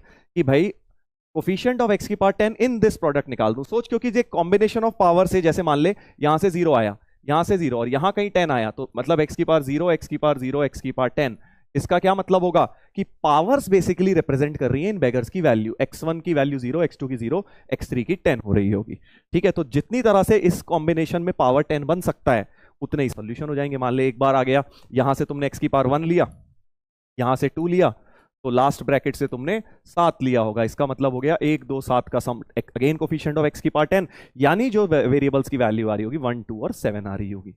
इस तरह से तो हर एक combination of 3 powers will give you a unique solution for this equation. Hence, जितनी तरह से इसके कोफिशिएंट बन जाएंगे x की पावर 10 में इस प्रोडक्ट में, उतने तरह से इसके आंसर्स बन जाएंगे बेटा, ठीक है? तो ये है कोफिशिएंट मेथड, जो मैंने एक हल्का फुल्का से समरी दे दी है। बाकी डिटेल में पढ़ना है तो आप लोग पढ़ सकते हो, सर ने, आपने जिस भी बैच में आप पढ़े हो वहां जरूर कराया होगा, पीएनसी या बाइनोमियल में। बाकी मैंने भी करवाया हुआ है, खजाना बैच में आप देख सकते हो, पिछले साल के क्या बोलते हैं, बाइनोमियल में मैंने करवाई थी ये चीज, बाइनोमियल के लास्ट लेक्चर में पिछले साल कराया था कोफिशिएंट मेथड, राइट? चलिए, तो अब इसकी बात की जाए, इसकी ये मोटा मोटा समझ आ गया कि सर इसके अंदर कोफिशिएंट ऑफ x की पावर 10 निकालना है। अब देख सर, आपने इनफाइनाइट तक क्यों ले लिया? बेगर की वैल्यू, इसकी पावर तो मैक्सिमम 10 जा सकती है। तो आगे वाली ये बड़ी इंपॉर्टेंट बात बता रहा हूं, देख जब भी मैक्सिमम लिमिट कुछ नहीं है, 10 तक जा सकती थी सर, हर एक वैल्यू 10 तक, तो इंफिनिटी तक ले लो, क्योंकि अब देख सम ऑफ इनफाइनाइट जीपी ज्यादा आसान होता है। जब मैक्सिमम पावर में कोई दिक्कत नहीं है तो तुम उसको इन्फिनिटी तक ले लिया करो, क्योंकि sum of infinite GP 1/1 minus X, simple सा हो जाएगा ये वाला, ये भी 1/1 माइनस एक्स। सर बट आगे की वैल्यूज तो हो ही नहीं सकती, तो वो वैसे ही किसी काम की नहीं है। मान ले एक्स की पावर 11 यहां ले ली, तो वैसे किसी काम की नहीं है, क्योंकि कोफिशिएंट ऑफ एक्स की पावर 10 निकालना है तुमने। तो जब भी तुम्हारी, सिंपल सी बात बता रहा हूं, ज्यादा डेप्थ में मत जाओ, कि जब भी तुम्हें मैक्सिमम लिमिट कुछ नहीं है वेरिएबल की, तो इन्फिनिटी तक ले जाओ उसे सीधे, तुम्हें बेनिफिट रहेगा। अब इसमें हो गया 1 माइनस एक्स की पावर -3, इसमें निकालना है कोफिशिएंट ऑफ एक्स की पावर, कोफिशिएंट ऑफ एक्स की पावर 10, कोफिशिएंट ऑफ एक्स की पावर 10 इन दिस। अब इसमें थोड़ा सा नेगेटिव इंडेक्स की बाइनोमियल थ्योरम का फॉर्मूला लगेगा, जो कि आप एज अ फॉर्मूला लर्न कर सकते हो। Important formula, important formula, coefficient of X की power r in 1 minus x की पावर -n is n plus r minus 1 cr। बिल्कुल याद कर लो ये चीज, अगेन थ्योरी का पार्ट है बेटा, ये आपको लर्न होना चाहिए। Where n is a natural number, जब भी माइनस ऑफ नेचुरल नंबर हो तो x की पावर r का इस वाली एक्सपेंशन में 1 माइनस एक्स की पावर n में -n में कोफिशिएंट हो जाता है डायरेक्ट। तो यहाँ n की वैल्यू देखो 3 है कि -3 आ रहा है, और कोफिशिएंट निकालना है x की पावर 10 का, मतलब r है 10। तो according to our formula n plus r minus 1 C R, n है 3, तो 3 प्लस 10 माइनस 1 C10, यानी कि 12 C10 हो गया, और 12 C2 ही हमारा आंसर आया था। 12 C2 12 C10 बराबर होते हैं। अब मुझे पता है तुम क्या सोच रहे हो कि सर ये क्या बेकार मेथड है, सर मैं तो बेगर मेथड करूंगा, वो एक लाइन में आंसर दे रहा है, आप जबरदस्ती इतने बड़े बड़े मेथड बता रहे हो। बेटा मैंने तुझे अभी समझाया कि जब अपर बाउंड आ जाएगी किसी क्वेश्चन में, जैसे कि इस सवाल में इस बेगर में अपर बाउंड्री आ गई, अब तेरा बेगर मेथड फेल है, बट ये मेथड अभी भी काम कर जाएगा। कैसे? क्योंकि अब तुम चाहते हो पहला वेरिएबल 0 से 6 तक ही जाए, दूसरा 0 से 5 तक ही जाए, तो जो तुम जीपी लिखने वाले थे पहले की जीपी अब इनफाइनाइट तक मत ले जाओ। बेसिकली इसकी पावर्स रिप्रेजेंट कर रही हैं इस वेरिएबल की वैल्यू। तो इस वाले को x की पावर 6 तक ही ले जाओ, इस वाले को x की पावर 5 तक ही ले जाओ, और लास्ट वाले में क्योंकि कोई दिक्कत नहीं है तो सर इसको तो मैं इन्फिनिटी तक खींच दूंगा, क्योंकि आपने बताया है जब भी कोई पावर पे, मैक्सिमम पावर पे लिमिट नहीं है, ऑल्दो 10 ही हो सकती है मैक्सिमम इस वेरिएबल की वैल्यू, बट इंफिनिटी तक ले जाओ ताकि सम ऑफ इनफाइनाइट जीपी लग जाए। इसमें सम ऑफ फाइनाइट जीपी, इसमें sum of finite GP, sum of infinite GP, फिर इन सब में कोफिशिएंट ऑफ x की पावर 10 निकालेंगे, आंसर आ जाता है। ठीक है, ये फंडा क्लियर हो गया, निकाल लेना, अब तुम इसको भी कर लेना, मैं तुम्हें वापस से उस क्वेश्चन पर आ जाता हूं जो ये बढ़िया सा क्वेश्चन है। ठीक है भाई, इस प्रकार से हम कर लेंगे इसको। चलिए, तो ये वाला क्वेश्चन जो है इसको हम सॉल्व करते हैं with the help of coefficient method, right. अब सर आपको कैसे पता कोफिशिएंट लगना है, देखते हैं अभी क्वेश्चन में। ठीक है, तो कोफिशिएंट मेथड पीएनसी वाला इस्तेमाल कर रहा हूं इस क्वेश्चन के अंदर, ये वाला फंडा यूज करके। Show that the number of combinations of n letters out of 3n letters, 3n तो लेटर्स हैं तुम्हारे पास, जिसमें से n एज हैं, समझ गया, ए, ये ए जो है n लिखे हुए हैं तुम्हारे पास। सिमिलरली बीज भी n है, तो बी भी तुम्हारे पास n है, and the rest are unequal, मतलब बाकी सब डिस्टिंक्ट अल्फाबेट्स हैं। इतने कौन से हैं, कुछ मर्जी ले ले यार, क्या फर्क पड़ता है, x1 x2 x3 ले लेते हैं, सारे अलग अलग हैं, x1 x2 x2 xn, n ये अलग अलग हो गए। खेल समझ आ रहा है, n तो एक जैसे हैं a, n एक जैसे हैं b, और n अलग अलग हैं ये वाले। ठीक है, ये डिस्टिंक्ट है n। तो ये हमारे पास एक तरह से 3n अल्फाबेट्स हो गए। अब वो चाहता है कि आप इसमें से n सेलेक्ट करो, number of combination of n letter, combination मतलब सिलेक्शन। तो अब पहला सवाल तो मन में ही आता है कि सर क्यों ना 3ncn कर दूं, इसमें क्या दिक्कत है, ये क्यों रॉन्ग है, सीधे ही 3ncn हो गया आंसर। तो ये मेरे भाई गलत है, क्योंकि एनसीआर कॉम्बिनेशन होता है बट उसमें सारे के सारे वो डिस्टिंक्ट होते हैं, तब होता है।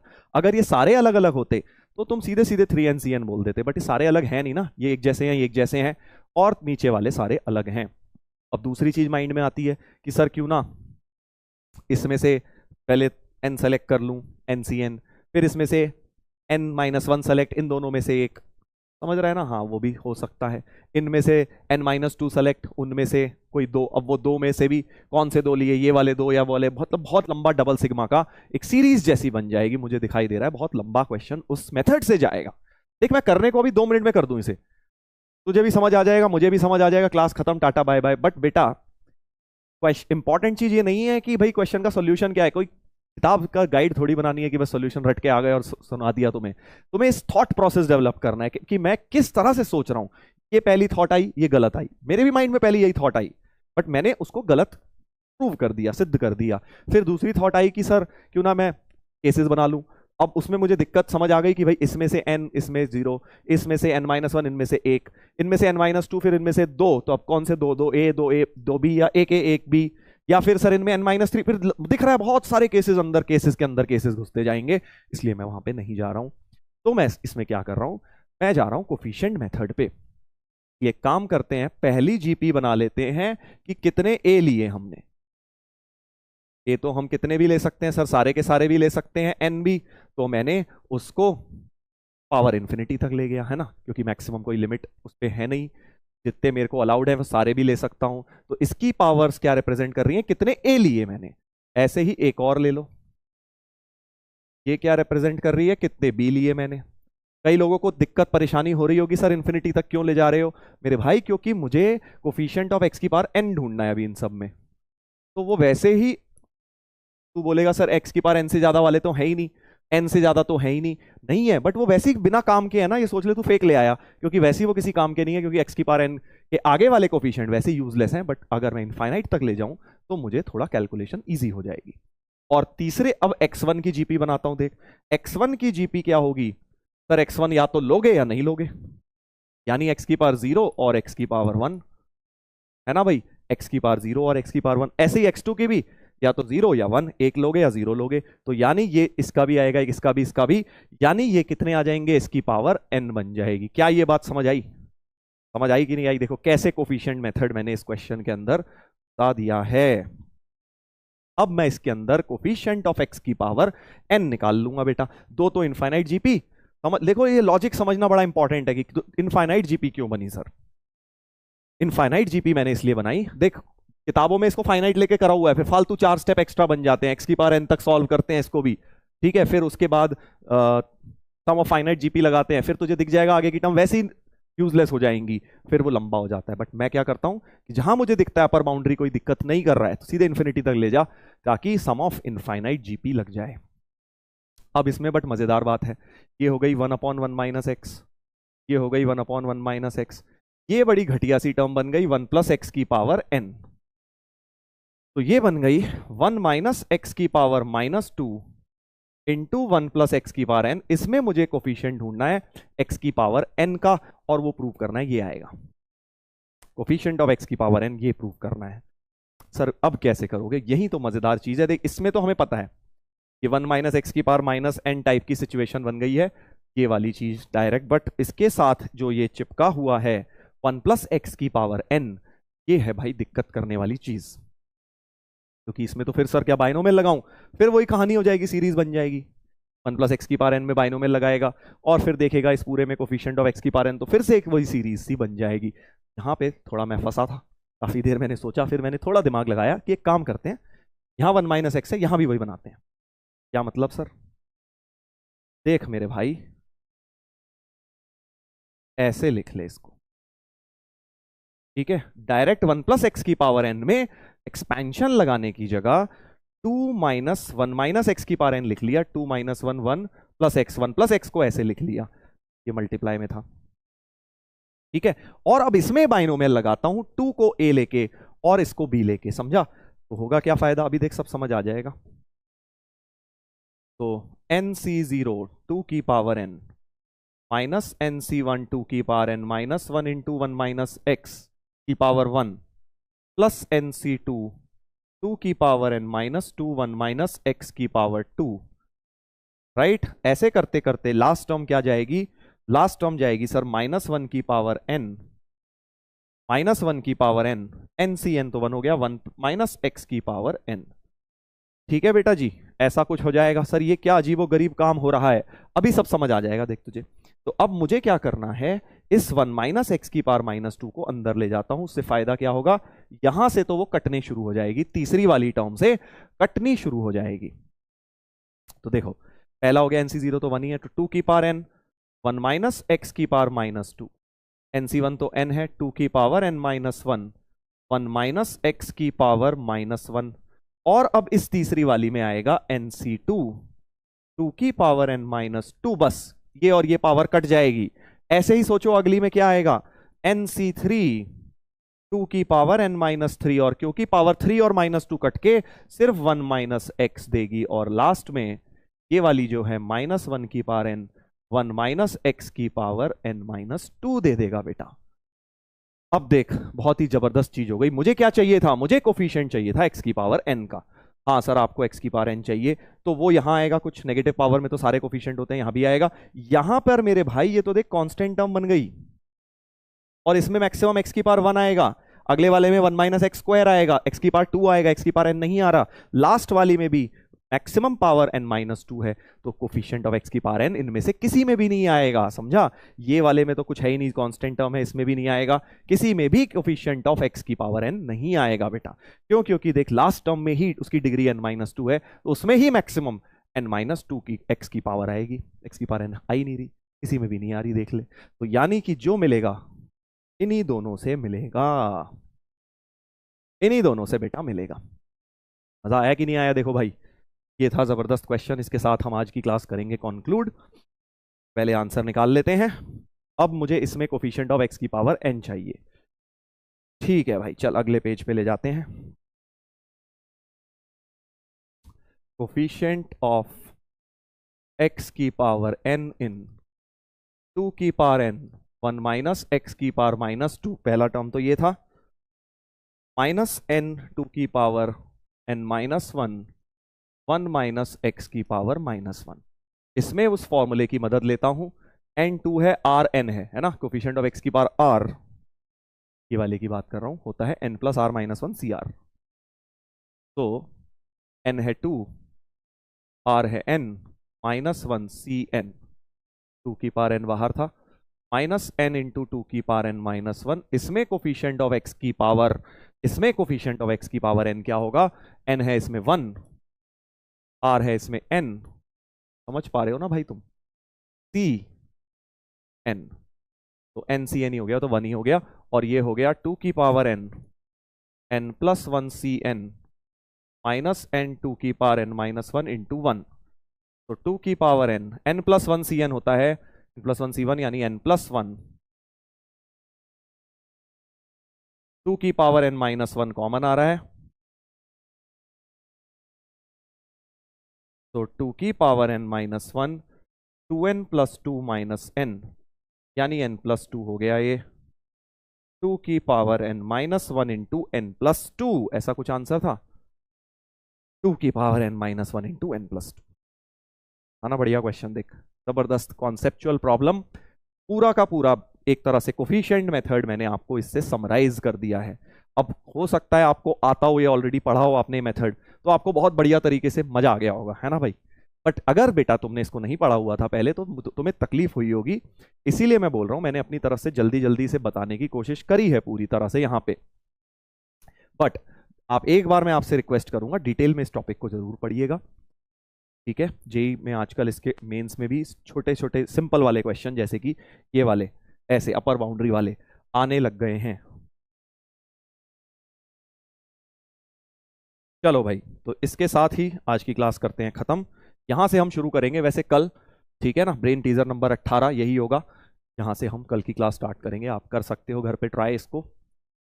चलिए, तो ये हो गया है हमारा आज का लेक्चर समाप्त, और आई होप तुम लोगों को मजा आया भाई। आज के जो क्वेश्चंस थे बढ़िया थे, कल और भी ज्यादा बढ़िया आएंगे, सीरीज वाले आएंगे कल, जैसा कि मैंने बताया, बाइनोमियल सीरीज वगैरह हम कल डिस्कस करेंगे, ठीक है भाई। चलिए, तो मिलते हैं बच्चों कल की क्लास में। टिल देन इसी तरह से बेटा बस लगे रहे, मेहनत करते रहे, एडवांस में कुछ ही समय बचा है, पैनिक नहीं मचाना है, रिलैक्स होके पेपर देना है, रिलैक्स होके पढ़ाई करनी है। तैयारी तुम्हारी, अगर तुम इस लेवल की बातें समझ भी पा रहे हो ना, तो तुम्हारी तैयारी अच्छी है। सर मेरे मार्क्स तो आते नहीं, मार्क्स भी आ जाएंगे बेटा धीरे धीरे, बट अगर तू ये सब समझ भी पा रहा है, कैच भी कर पा रहा है ना, तो मतलब तूने भाई पढ़ाई करी है 2 साल। इसको समझने के लिए भी काफी एक ग्राउंड वर्क आपको चाहिए, फाउंडेशन आपको चाहिए, जो कि आप अगर समझ पा रहे हैं तो बढ़िया है। अपना बस मेहनत करते रहो, ठीक है ना। चलो, तो मिलते हैं बच्चों अगली क्लास में, इसी तरह से पढ़ते रहिए। Take care, see you, goodbye and love you all.